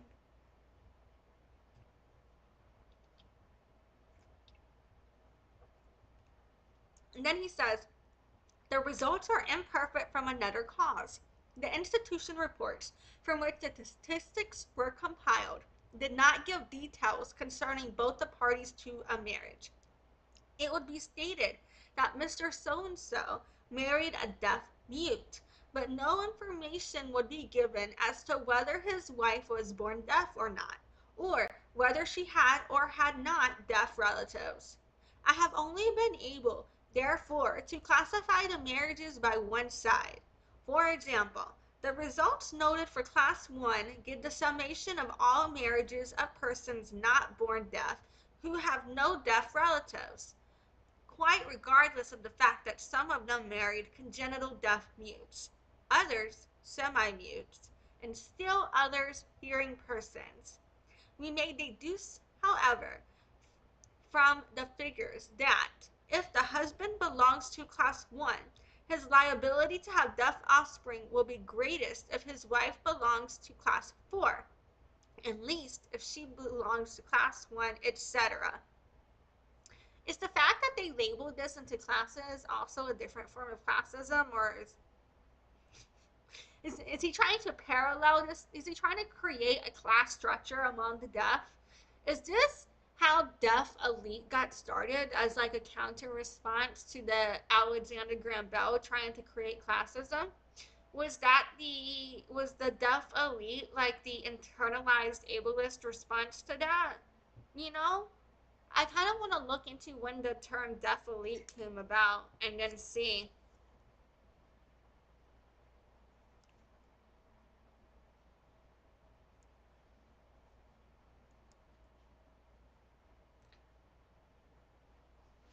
So yeah, um, and then it says, now that Professor Frey has taken up the subject, I hope that we may obtain statistics of greater accuracy and importance than any yet compiled. When we obtain statistics classified by both parties to the marriage, I think it will be found that there were persons that where persons belonging to class 1 marry persons also belonging to class 1, there will be no deaf offspring, or at least that the percentage of deaf offspring will be insignificant. For surely accidental deafness is no more liable to be inherited than the accidental loss of an arm in battle, for instance. If, however, a person born without an arm should marry a person who also born without an arm, some of the children probably exhibit the same defect. Oh my god. In a similar manner, the ableism here, the ableism, y'all. In a similar manner, persons belonging to classes 2, 3, and 4 exhibit a decided tendency to transmit deafness to their offspring. So I'm back on the Salbren comment again. I don't know how many times I'm going to come back here. Where it says, hear me out, he invented the telephone, which he didn't even invent the telephone. But also, hear me out. Did you read either of the fucking books that he published? Did you read the Memoir upon the Formation of a Deaf Variety of the Human Race? Or did you read Marriage and Address to the Deaf? Because they're both so fucked up. Why don't you read one of those two? You know what the fuck I mean? Okay, moving on. He says, now there is a law of heredity that may afford great comfort to many of the deaf, the law of reversion. There is a very strong tendency in offspring to revert to the normal type of the race. Wow. He's doing it again. He's contradicting himself in the same thing. So at the beginning of this, he said, you are not a race apart from us. You know what I mean? He said that at the beginning, and now he's saying, but your kids might revert to a normal race. How would our kids revert to a normal race if we're already normal? Aren't we already normal, Alexander Graham Bell? Hmm? Hmm. Hmm. Hmm. You see, this is why people don't take your fucking research seriously. Do you listen to yourself when you speak or type? Like, he really wrote all of this, and he was like, yeah, I did great. This is why he has the delusion of J-Lo. What the fuck? We'll move on. He said it requires constant selection from generation to generation on both sides to perpetuate any abnormal peculiarity. There will always therefore be a tendency to produce hearing children rather than deaf, excepting in cases where both parties to a marriage come from families belonging to classes 2, 3, and 4. And then it says probabilities for your guidance. How would this guide us? What do we need guidance on? And then this reminds me right here. And this he publishes some shit that from Dr. Turner, and Dr. Turner said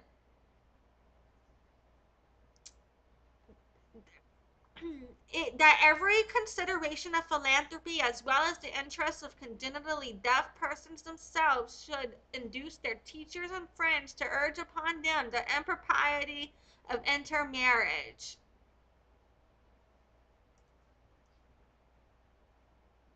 Let that marinate. All right.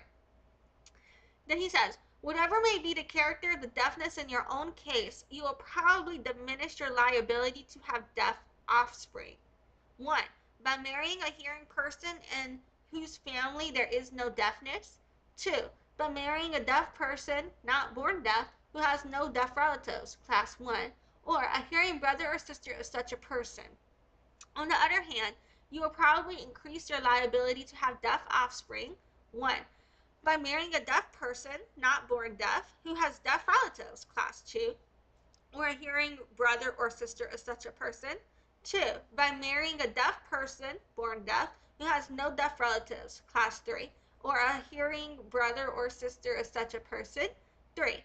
By marrying a deaf person, born deaf, who has deaf relatives, class 4, or a hearing brother or sister of such a person. Oh my god, so another point in which he is contradicting himself again. I believe this is 3 times, if not more, that I have called Alexander Graham Bell for contradicting himself in the same fucking memoir. At the beginning of all of this, he literally said, I'm not trying to tell you who to marry. Then why the fuck did you give us a guide, tell us say probabilities for your guidance. What do we need guidance on? And this is all related to marriage and families. And this is about marrying. At the beginning, he said he didn't do that, wasn't trying to do that, didn't believe in that. Then what the fuck is this, bitch? What the fuck is this? So you're telling us we don't understand what the damn memoir is about, and now you're trying to tell us we don't understand what this is about? Are you fucking kidding me? Are you? And so whenever you say you need scientific men to look at it, you don't mean men who understand science. You just mean men who will tell you that what you're doing is science. Am I right? So, fucking fuck this bitch. I might need to pause and get stoned. Like, I'm getting pissed.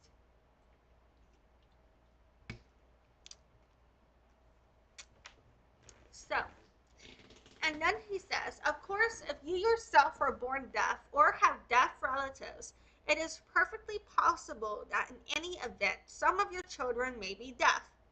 Still, I am inclined to think that if you marry a member of a family in which there is no deafness, or only a single case of non-congenital deafness, you will not only have fewer deaf children than if you married into a family containing a congenital deaf mute, or a number of deaf persons, but the deafness of your children will not tend so strongly to be handed down to the grandchildren. The tendency to inheritance will be weakened in the one case and intensified in the other. That is, in the former case, your deaf child will have a less tendency to transmit his defect to his children than you yourself possess. In the latter case, a greater tendency. Take the case of a family in which 3 or 4 children are born deaf. Now suppose that all members of this family and their deaf descendants are careful to marry only into families which are free from deafness, or which contain only single cases of non-congenital deafness. Then the probabilities are that at each generation the percentage of children born deaf will be less and the proportion of hearing children greater, until finally the deaf tendency disappears and all the descendants will hear. Are you fucking kidding me? So, in his memoir called A Formation of a Deaf Variety of the Human Race, where he proposes ideas to eliminate deaf people, he's basically trying to do that again here. This is eugenics. This is genocide. This is the genocide against deaf people. Trying to convince deaf people to stop existing and trying to tell us we don't need to be around anymore is genocide against us and eugenics. You'll never be able to convince me otherwise. Fuck this dude. Fuck anyone that supports him. Fuck you, Salbren. And thanks for watching and engaging and giving my shit views. But yeah, the more I read this and seeing that comment right in front of me, it's just like really pissing me off. You know what? Let me pull this up on the screen, guys. Let me show you guys what I'm talking about.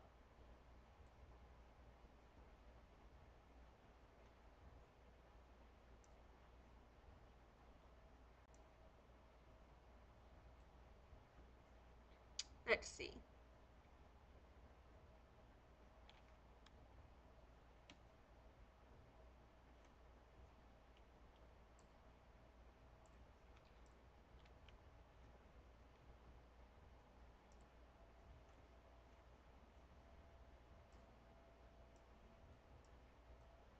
I apologize. Just need to pull up a place to show you.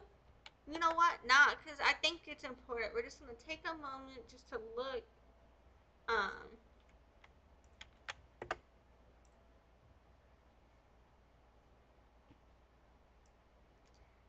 So this is what I'm talking about right here, this comment where he says, hear me out, though he invented the telephone. This is the comment that has been pissing me off all day. So, yeah, my bad. It's just like right in front of me. It's just the only person that commented on this video. So if I keep going back to it as we finish reading this, it's just because, this is some triggering shit. And so to have that type of commentary when you're here explaining and discriminating against deaf people, and now I'm reading about more discrimination against me, it's just, yeah. Because you chose to comment, I'm gonna respond. And so, I'm not trying to beat a dead horse to death or anything like that, but I do find, like I'm using the comment as an example here because of the social issues behind it and the ways in which I feel it impacts not only me but all deaf people. So, where did I leave off here? Let's see.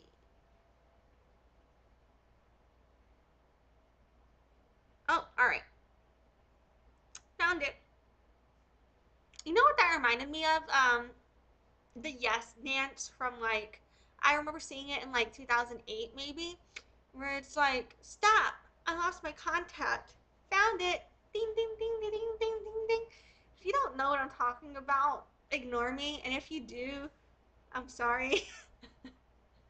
Okay, now I'm gonna keep going. Now the point that I would impress upon you all is the significance of family deafness. I would have you remember that all the members of a family in which there are a number of deaf mutes have a liability to produce deaf offspring. The hearing members of the family, as well as the deaf members.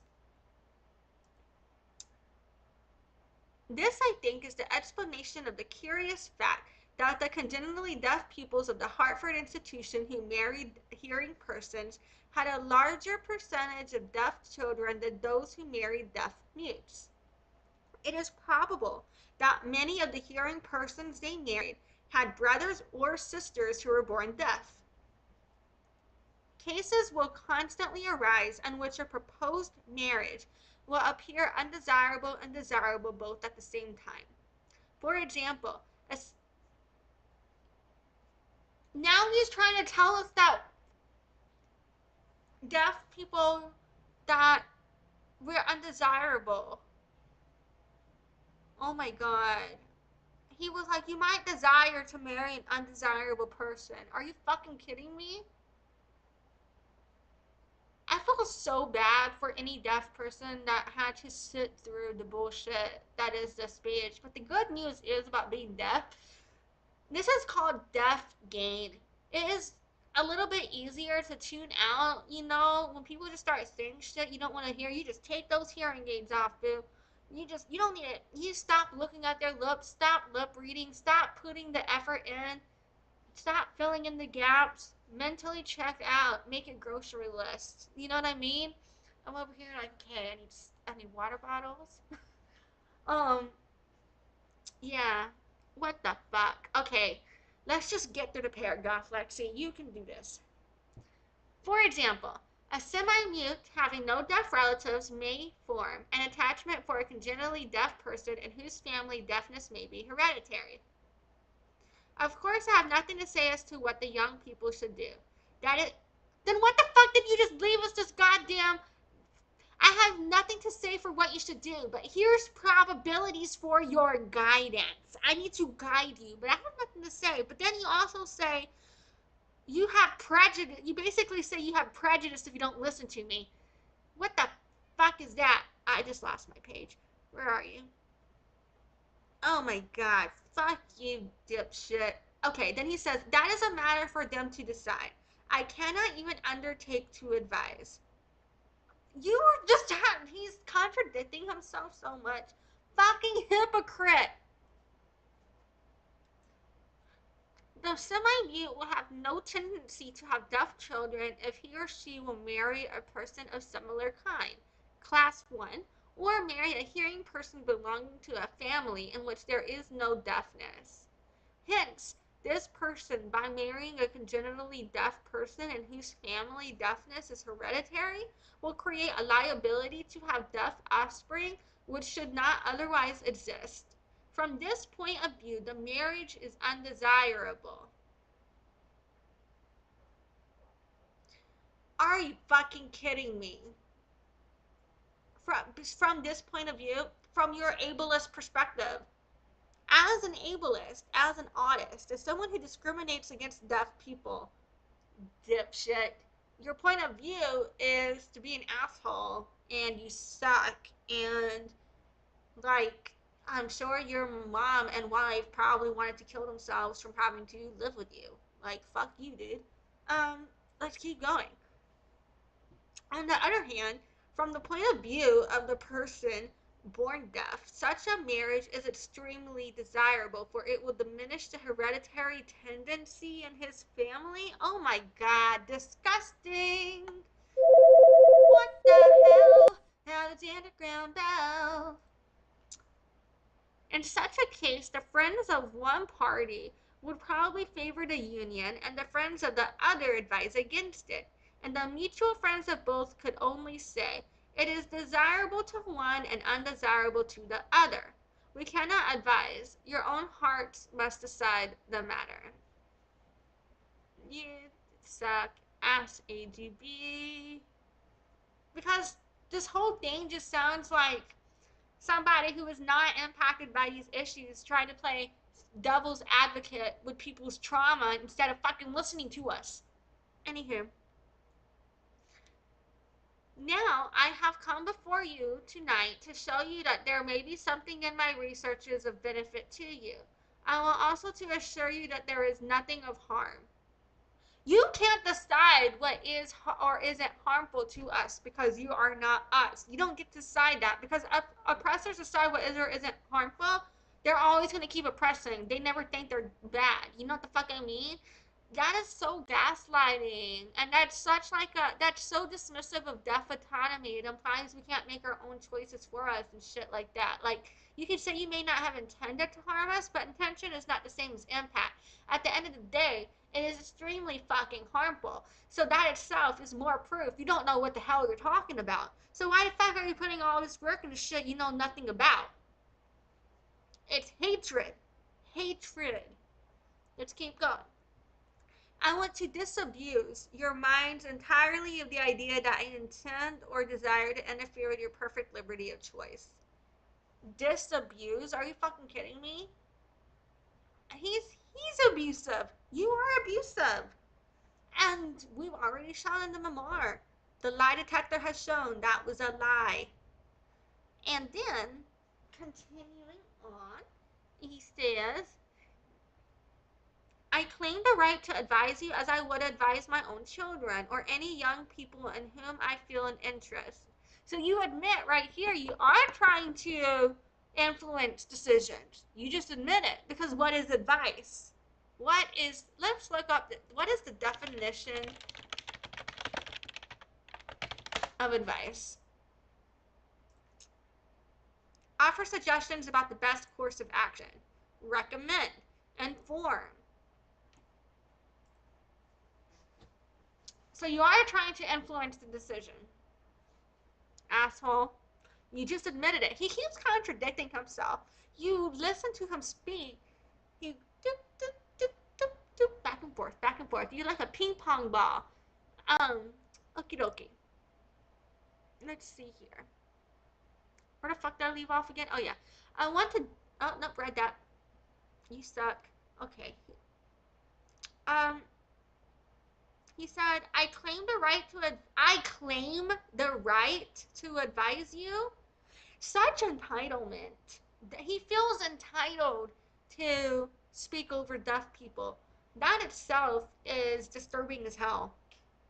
Why you can't, how do you claim us? You can't claim us. We're not your fucking property. He said, I claim the right to advise you as I would advise my own children. I feel so bad for your kids, dude. Poor fucking kids. Or any young people whom I feel an interest. God, no. In this matter, my views coincide very closely with those expressed by President Gallaudet through the columns of Science. Oh, you mean before Gallaudet ever had a deaf president? Interesting. And then he says, you have to live in a world of hearing and speaking people, and everything that will help you to mingle with hearing and speaking people will promote your welfare and happiness. How about we know what we need to communicate? Why don't you just ask us what the fuck we need and give it to us, instead of trying to tell us, no, that's not what you need, and then give us the opposite of what is not accessible for us, and then make us feel bad or like we need to work harder or some shit because we can't fucking hear. You suck dick and fuck you. Alright, let's keep going. If you want to promote our welfare and happiness, fuck right off. You should have left deaf people alone. You suck dick. You don't give a fuck about us. You're gaslighting us. You are literally telling us you don't want us to be alive anymore, and you want us to cease to exist in the future, hopefully as soon as possible, but you want to promote our welfare and happiness? Are you fucking kidding me? So you think that people who no longer exist is a will have their welfare and happiness promoted? Are you saying you want to die? Is this a scream for help? Okay. A hearing partner will wed you to the. What does this say? Wed? I think that says wed. A hearing partner will wed you to the hearing world and be of inestimable value to you in all the relations of life. Okay. Well, so a deaf person is of even greater value than a hearing partner is. Next. Not only will your own success in life be thereby increased, but the welfare of your children will be materially promoted. It is surely to the interest of children, both deaf and children, that one, at least of their parents, should hear. Are you kidding me? The amount of ableism, the amount of disturbing concepts of eugenics and genocide behind all of this is so fucking upsetting. And it's like for people to praise this dipshit, like that Salbren dude in my comments, it's like, are you kidding me? This is what you're proud of, though? Hear me out. Eugenics and genocide. And he didn't even invent the damn phone. Yeah, I'm gonna keep fucking saying that shit too. You suck dick, Alexander Graham Bell. I gotta stop saying you suck dick because is that homophobic? Like I am queer, but that doesn't mean I couldn't be saying some homophobic shit without knowing. Um, yeah, I don't know, but or focusing on one thing at a time. Okay, and then he said, "I would therefore hold before you as the ideal marriage, a marriage with a hearing person." That is no, no, and it's like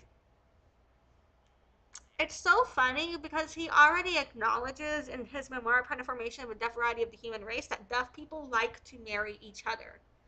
So he's basically trying to convince deaf people we don't know what we like and that he somehow knows more than us about what is best for us or some shit. It's disturbing. He is disturbing.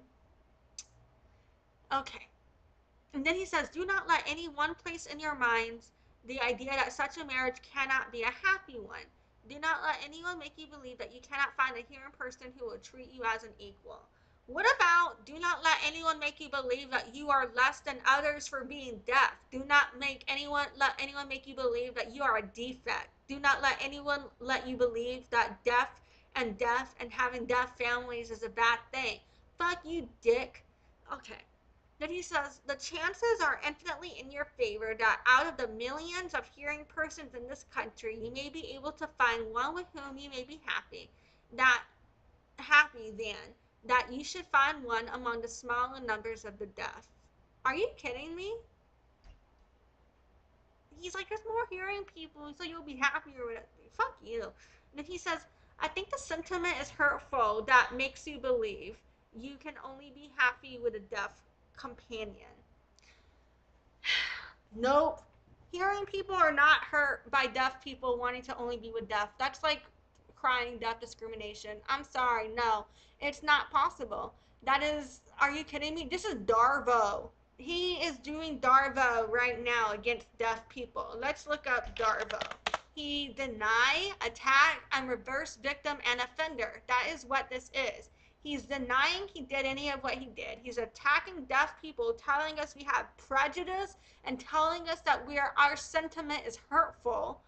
And then he's reverse victim and like saying that deaf people are the ones hurting hearing people if we don't want to marry them. No, no, no, that reverse ableism doesn't exist. That is bullshit. And then he says that is a mistake and I believe a grave one.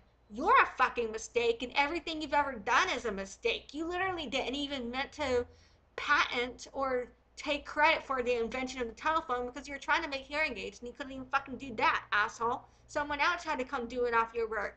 And then he said, I would have you believe that the welfare of yourself and your children will be greatly promoted by marriage with a hearing partner, if you can find one with whom you can be happy. Okay, this shit is pissing me the fuck off. So here's what we're going to do. I'm going to take a quick little break, take a quick breather. I'm going to get my mind right. We're going to reset. Um, I don't think I'm going to be gone as long as 20 minutes. Definitely not longer than 20 minutes.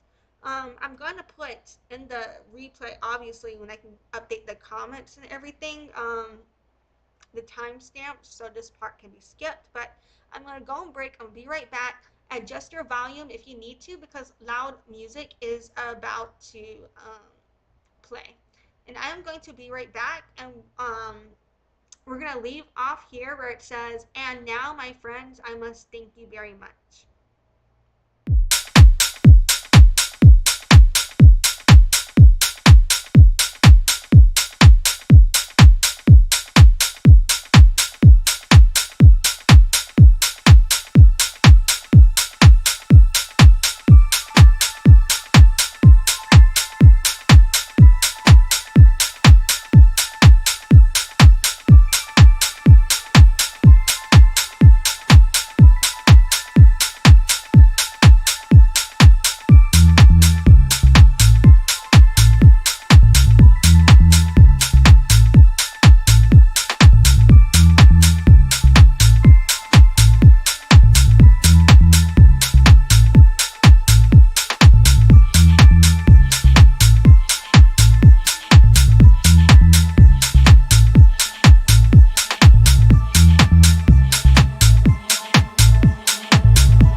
I am back. That took me a little longer than I meant to, but I'm glad I took that time for myself. It was nice to reset, different energy now.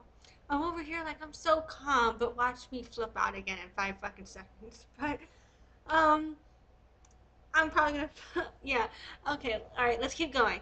So then he says, and now, my friends, I must thank you very much for the attentive way in which you have listened to me.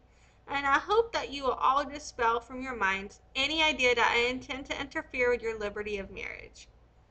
That is so fucking funny because he's over here like, let me give you suggestions on who you should marry.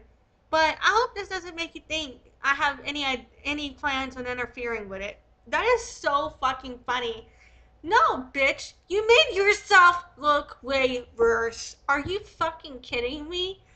Um, and then he's probably worse than I am, right? Because doesn't this sound like he's gonna wrap it up, or he's saying, I thank you for your attention. That's usually what you hear when you're getting a conclusion. You're like, finally, it's over. um, but let's see.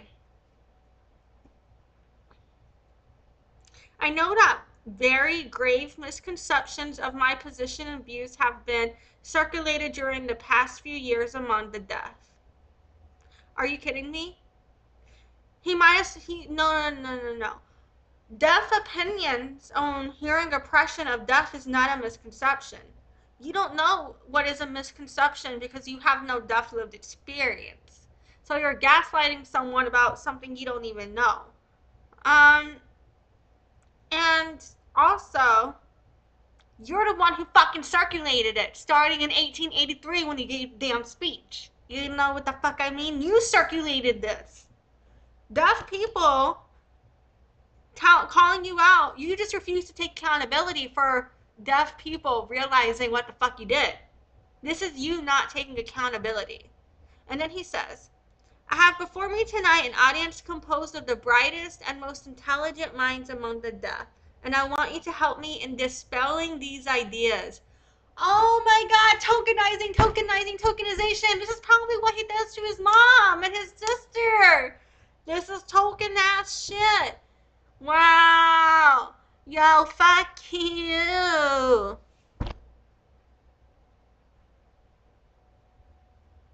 No, I just can't do this. Okay.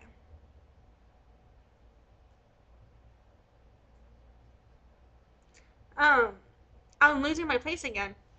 Because, in this one, it lets me, move up and down, but it doesn't let me, highlight these words, so I can't, you do better when I can to keep my place, but okay. Um, but yeah, this is just, he's like, you're not like all those other stupid deaf people, is basically what that sounds like. You know what I mean? And then he says, these misconceptions have arisen chiefly, I think, from too great reliance upon newspaper stories and secondhand information. No, stupid ass bitch. There's no misconception. The only misconception is you thinking you thinking you did something right here. The only misconception is you thinking that you did nothing wrong. Okay? You yourself circulated this information. I have not looked at any newspaper stories. Well, we looked, actually, I don't think I technically looked at a newspaper. We did look at some articles about you, but we are dissecting you here from your own fucking words. This is your memoir. Or did you take credit for someone else's work on that too? But you put your name on that memoir, motherfucker. I gotta stop saying that. You put your name on your memoir, asshole. Okay. And then he says, oh, wait, hold on. That is so funny, too.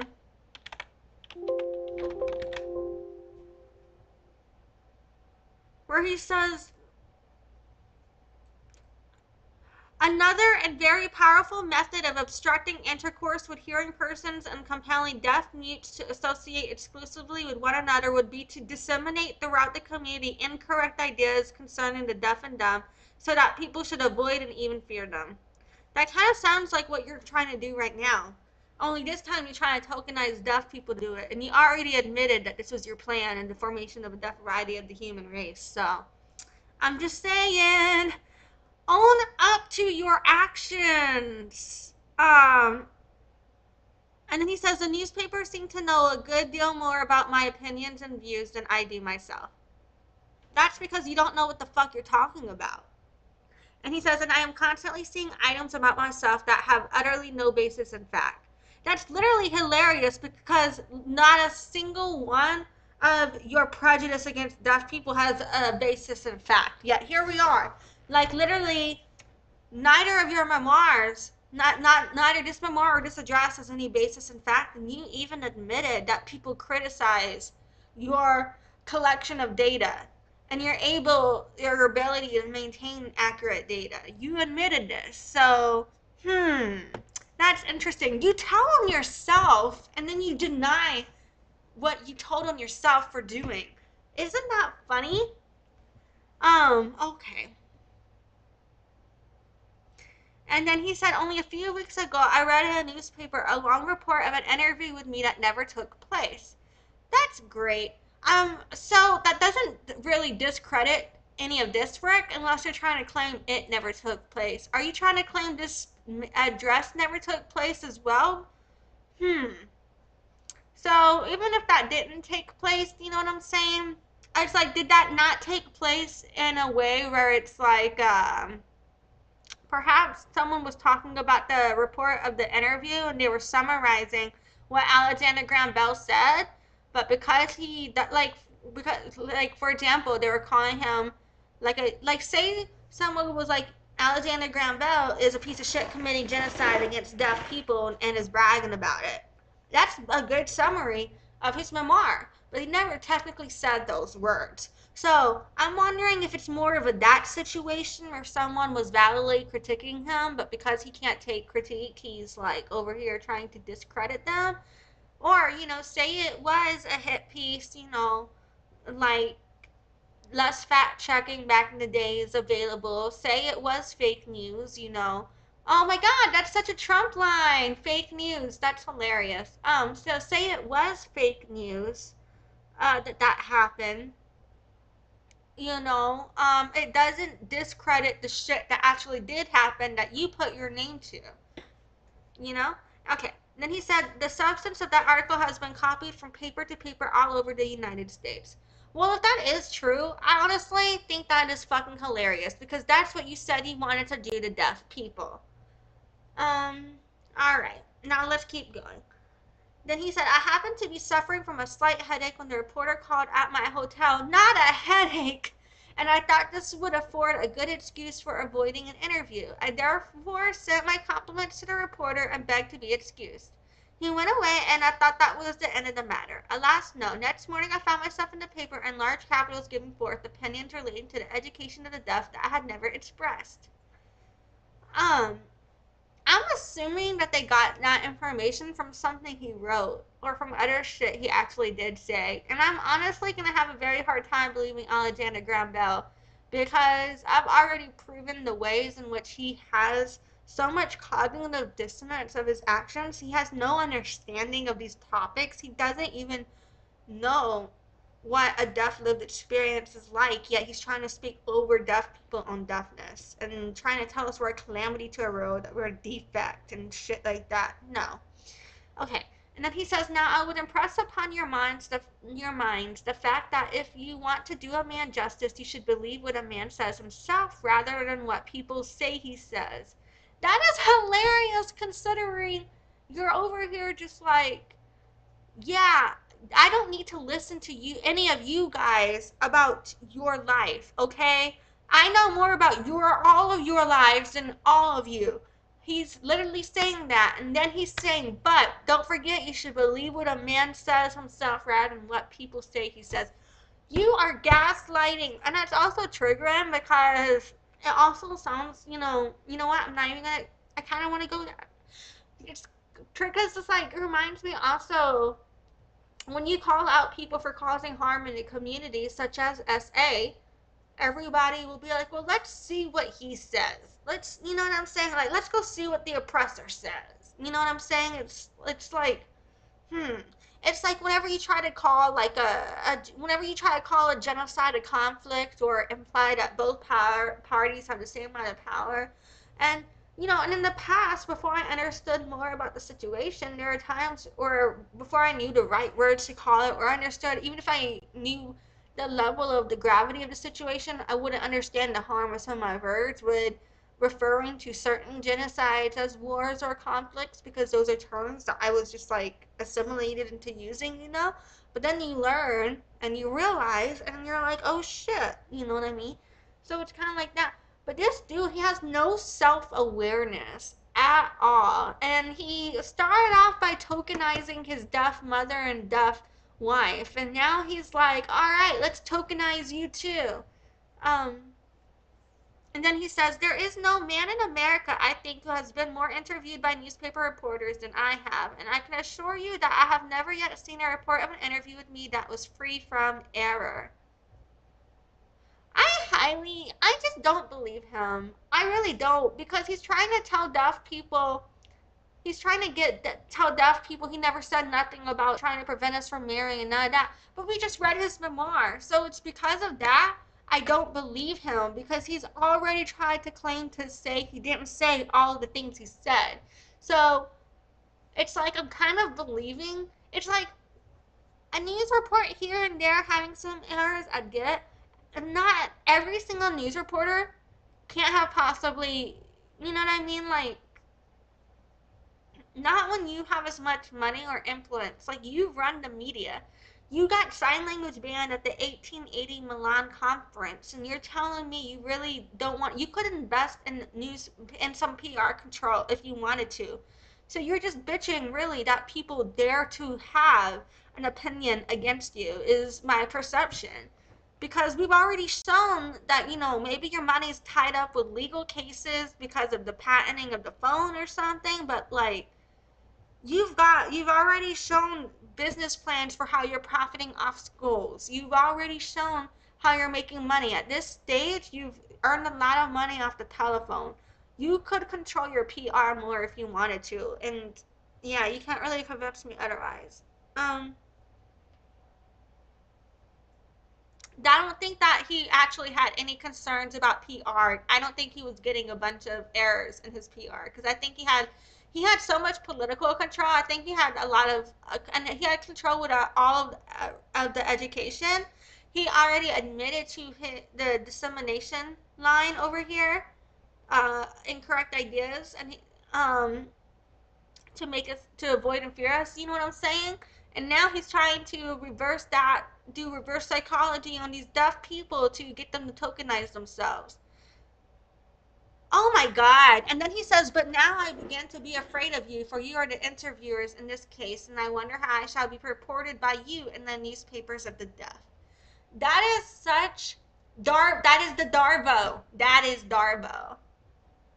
When you're oppressing us, telling us not to get married to each other, and then trying to say what you're afraid of us, you're the one committing eugenics and genocide against us. And then, look right here, it's false information, so people should avoid and even fear them. And that goes back to, both of that goes back to what I say, he's fear mongering. Fuck this dude. And then he said, he's basically saying, trying to make deaf people feel bad and guilt trip them and get in their heads and fuck with them if they say anything at all about him. He's trying to basically say, all of these hearing people are talking bad about me, so I need you guys to step it up. You know what I mean? Like, and then he said, I am talking to you by word of mouth while my friend Professor Frey is translating what I say into the sign language. Then by and by you will translate it all back into English for the benefit of your deaf friends in distant parts. You are the interviewers this time, and I fear you are just as liable to make errors of statements as the ordinary newspaper reporter. He's like, I'm afraid you might realize I'm a piece of shit too. And then he says, I have therefore brought with me tonight a gentleman who has taken a stenographic account of all that I am saying to you.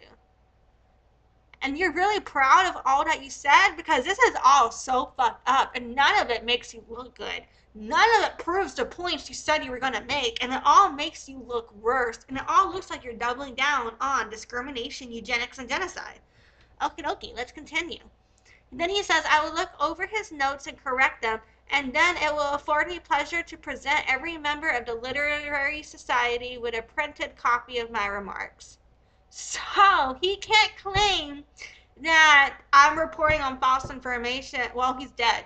Well, no one can claim I'm reporting on false news about him. He said himself. He just said himself. He looked over these notes. He corrected this notes. He doubled, tripled, quadrupled down. He put this shit in a time capsule and buried it 100 feet under. You know what I'm saying? Like, all of this shit. Okay. Um, and then he says, allow me therefore to request the correspondents of distant papers kindly to reserve their notes of my remarks until they can get my own words in black and white. Disturbing. And then he says, I must thank you very much for the attention with which you have listened to me. And in conclusion, I would simply say that if anyone here desires to ask me questions upon the subject of my address, I shall be happy to do my best to reply. Fuck you. Alright, let's go into the appendix. Hey. And then I think we just have like 2 to 3 more pages and then we're done. So, I think we should be able to wrap it up. Depending on how much I talk, somewhere between 10 and 30 minutes. Okay, so this is called the appendix, and it starts with consanguineous. I still can't pronounce this word. Consanguineous marriages. And it says 1336 19th Street, Washington, D.C., May 22nd, 1891. Honorable John Hicks, Superintendent of the Volta Bureau, 3414th Q Street, Washington, D.C. Did I say street? I meant C. I don't know if I said Washington, D. Street, but I meant to say Washington, D.C. I'm out of it. Okay. It says, Dear Sir, I am glad to know that my address on marriage has been so widely appreciated that a second edition has become necessary. You know what would be hilarious is if they were actually making fun of him.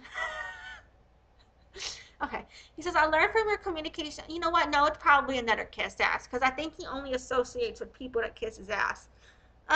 And then he says, I learned from your communication of the first instant that the members of the Literary Society of the National Deaf Mute College desire to ascertain my views on the subject of consanguineous marriage. In cases where a number of deaf persons are found in the same family, I have no doubt that the consanguineous, I don't think I'm saying that right, consanguineous marriage would result in an increased tendency to deafness in the offspring. But I do not think that an increased liability to deafness would result from a consanguineous marriage in a family in which there is only one deaf person not born deaf. Class 1, page 8. I do not look upon a consanguineous marriage as a cause of deafness, but as a means of increasing and intensifying the defect where a tendency to deafness already exists.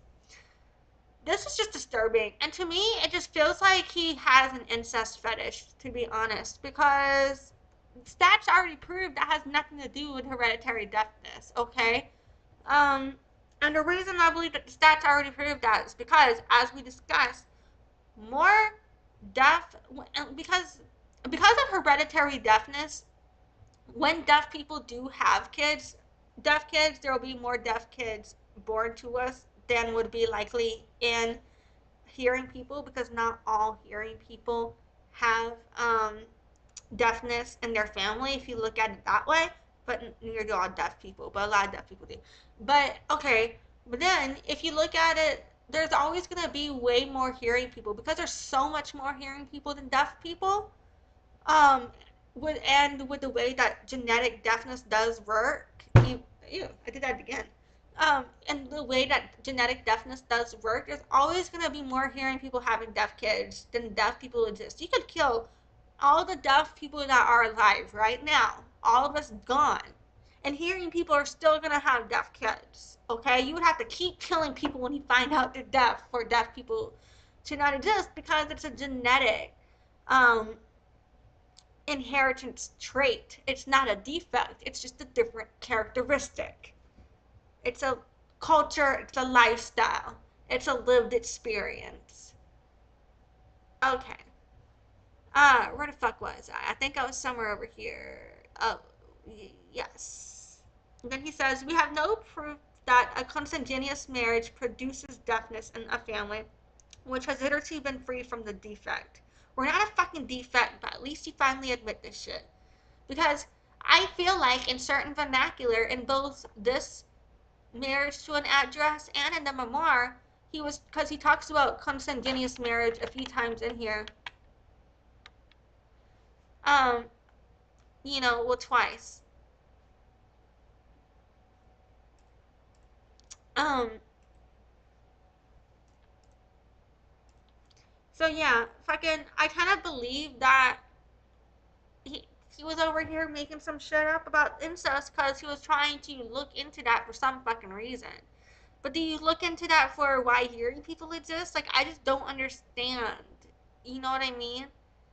Um, because yeah, I don't know. It's just disturbing. I think it's because he views this as a defect, and it's like if people who are inbred are more likely to have. I don't like this word.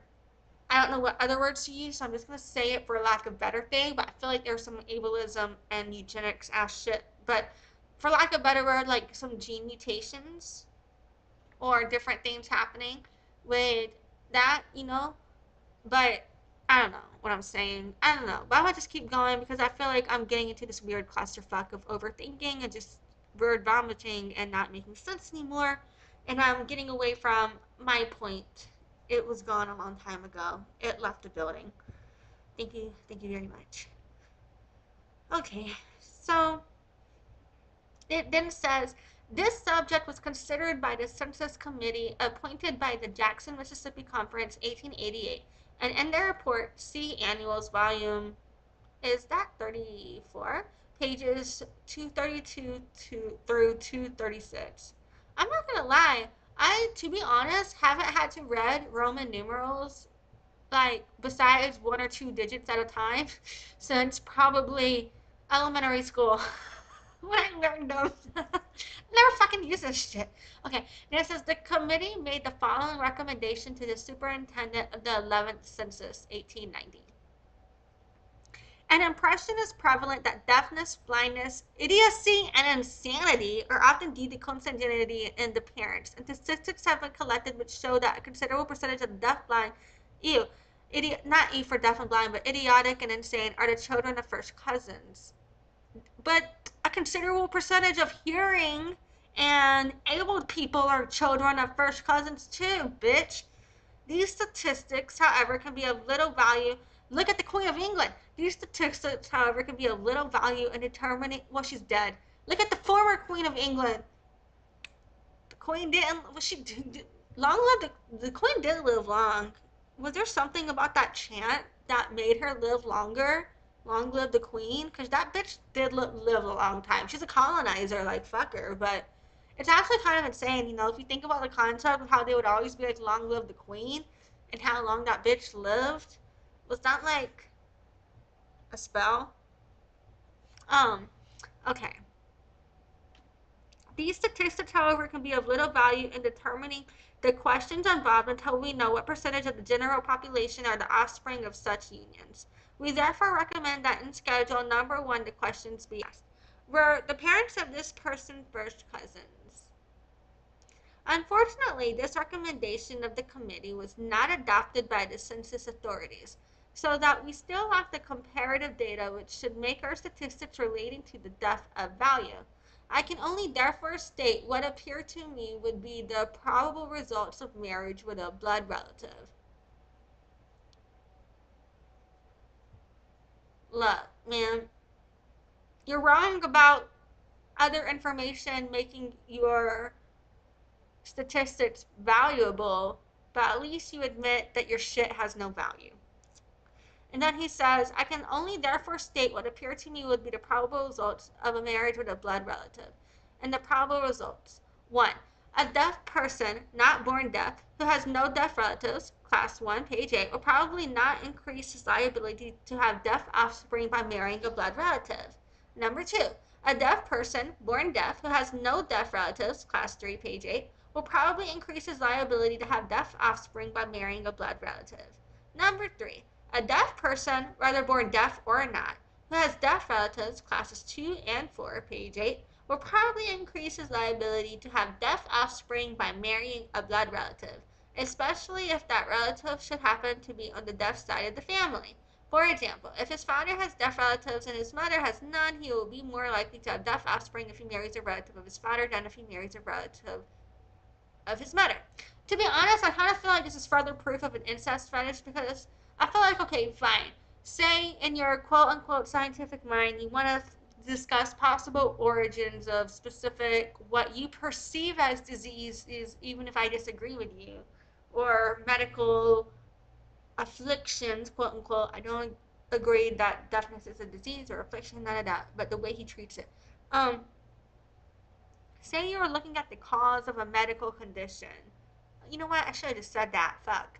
Say you're looking at the cause of a medical condition, and you're considering if incest or inbreeding is part of that. Um, to me, there's no need to do this much brainstorming on the levels of deafness to that. To me, um,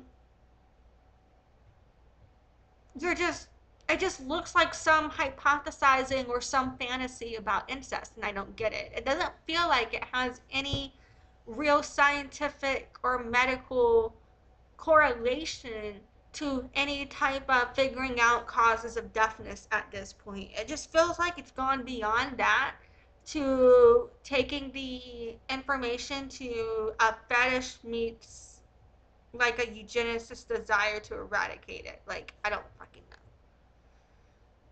Um, okay.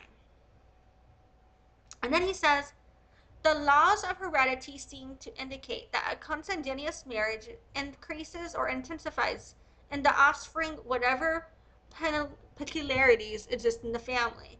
If a family is characterized by the large proportion of persons who enjoy good health and live to old age with unimpaired faculties, then a consanguineous marriage in such a family is probably beneficial by increasing and intensifying these desirable characteristics in the offspring.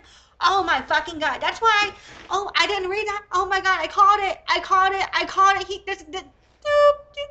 He is saying incest could be good sometimes. That's the bro. I called it. I'm over here like I'm just talking shit. These people are gonna think I'm loud as hell. I had no, but when you know, you know. But you know what? Nah. What the hell? Alexander Graham Bell. I'm excited that I was right. I'm not happy about what this shit says. This shit is disgusting. That's disturbing. You are disturbing, Alexander Graham Bell. So, you know how I made that joke about one of his wife was his sister? Now I think she might be his cousin.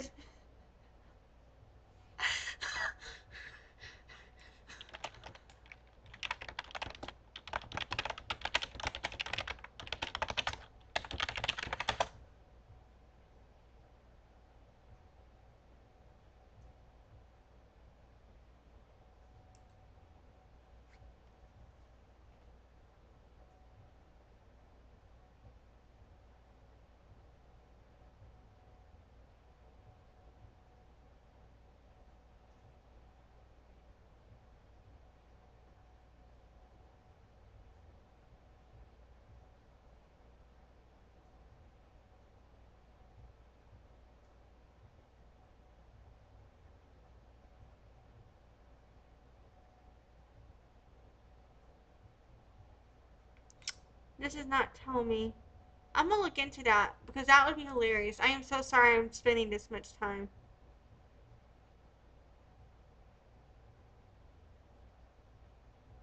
I feel like it might have popped up relatively quick.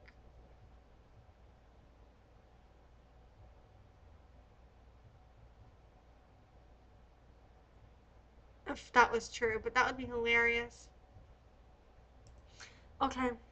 No, the reason I think it would be hilarious is like you guys would be like if I had Googled it and it showed up yes. Anyway, all right, let's keep going. I'm so sorry.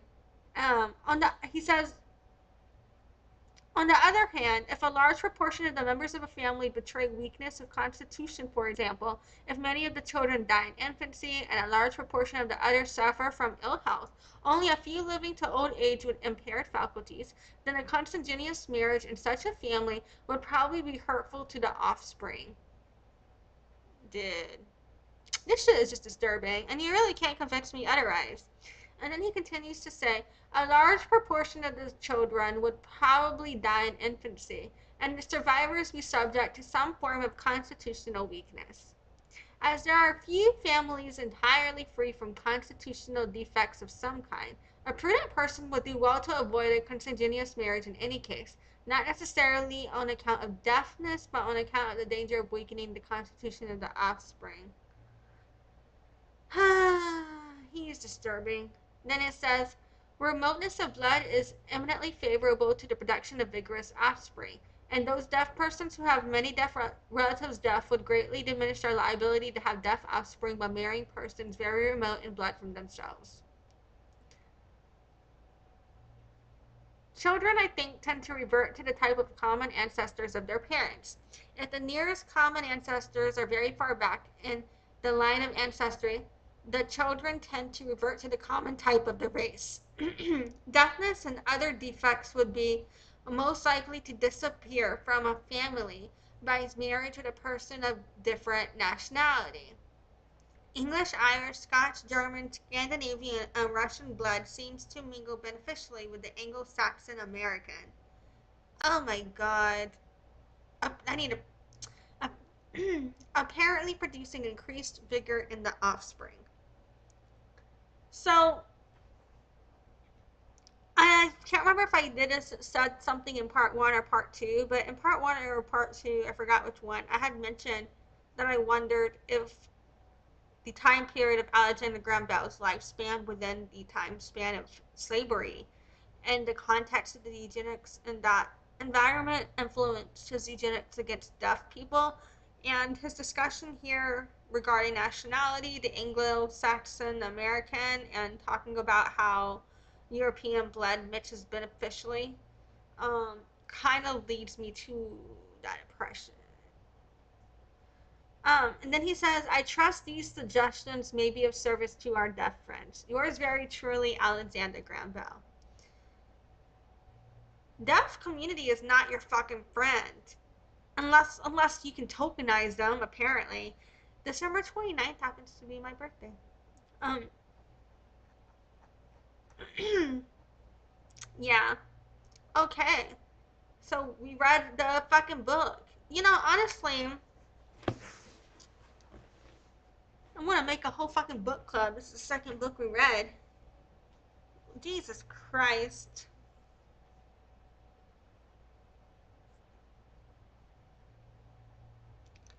Um,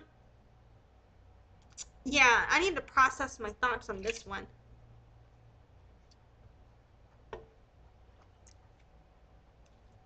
So we already compared, we already compared different sections of that address to the memoir of the formation of the deaf right of the human race as we went along. And so at this point, I think you can clearly see some of the issues here that I have with how I believe he misrepresented himself in his speech. He contradicted himself based on his own works that he had published 8 years prior on many different points. It's pretty disturbing. It's pretty alarming. And the degrees to which he gaslights and tokenizes deaf community is extremely triggering, you know? Um, but we're here now. And if you've watched, this far, I appreciate you so much for joining me. I don't know why. I was thinking like double guessing or overthinking saying if you watched this far, I appreciate you, as if I don't appreciate the people who didn't watch all of it. But that's kind of funny to me because it's like, okay, well, if you didn't watch it, um, I'm just kidding. I don't appreciate you. I don't know. But yeah, I don't know what I'm saying. It's like I appreciate some of you, but not all of you. I like less than half of you, half as well as I should like, and I know less than half of you, half as well as you deserve. I think I fucked that up. But anywho, all right, I'm out of it. I don't know what I'm saying anymore, so I'm gonna wrap this bitch up. Fuck Alexander Graham Bell. Salbren, what the fuck is up with you, man? I don't like your comment. I don't know if I like you, but thanks for watching. Thanks for engaging with my chat. Thanks for engaging with this video.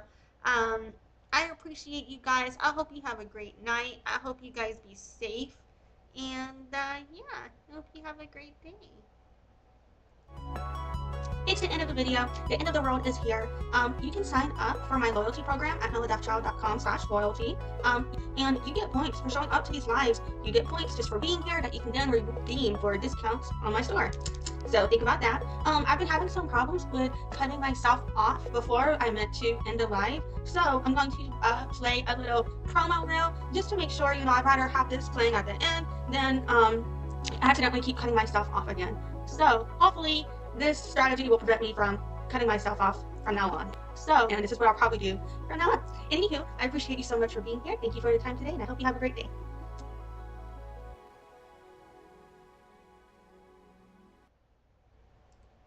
Oh, I forgot to mention that some loud music is about to play in a second, so you might possibly need to adjust your volume accordingly. I'm gonna make new shit soon. I've just been doing stuff.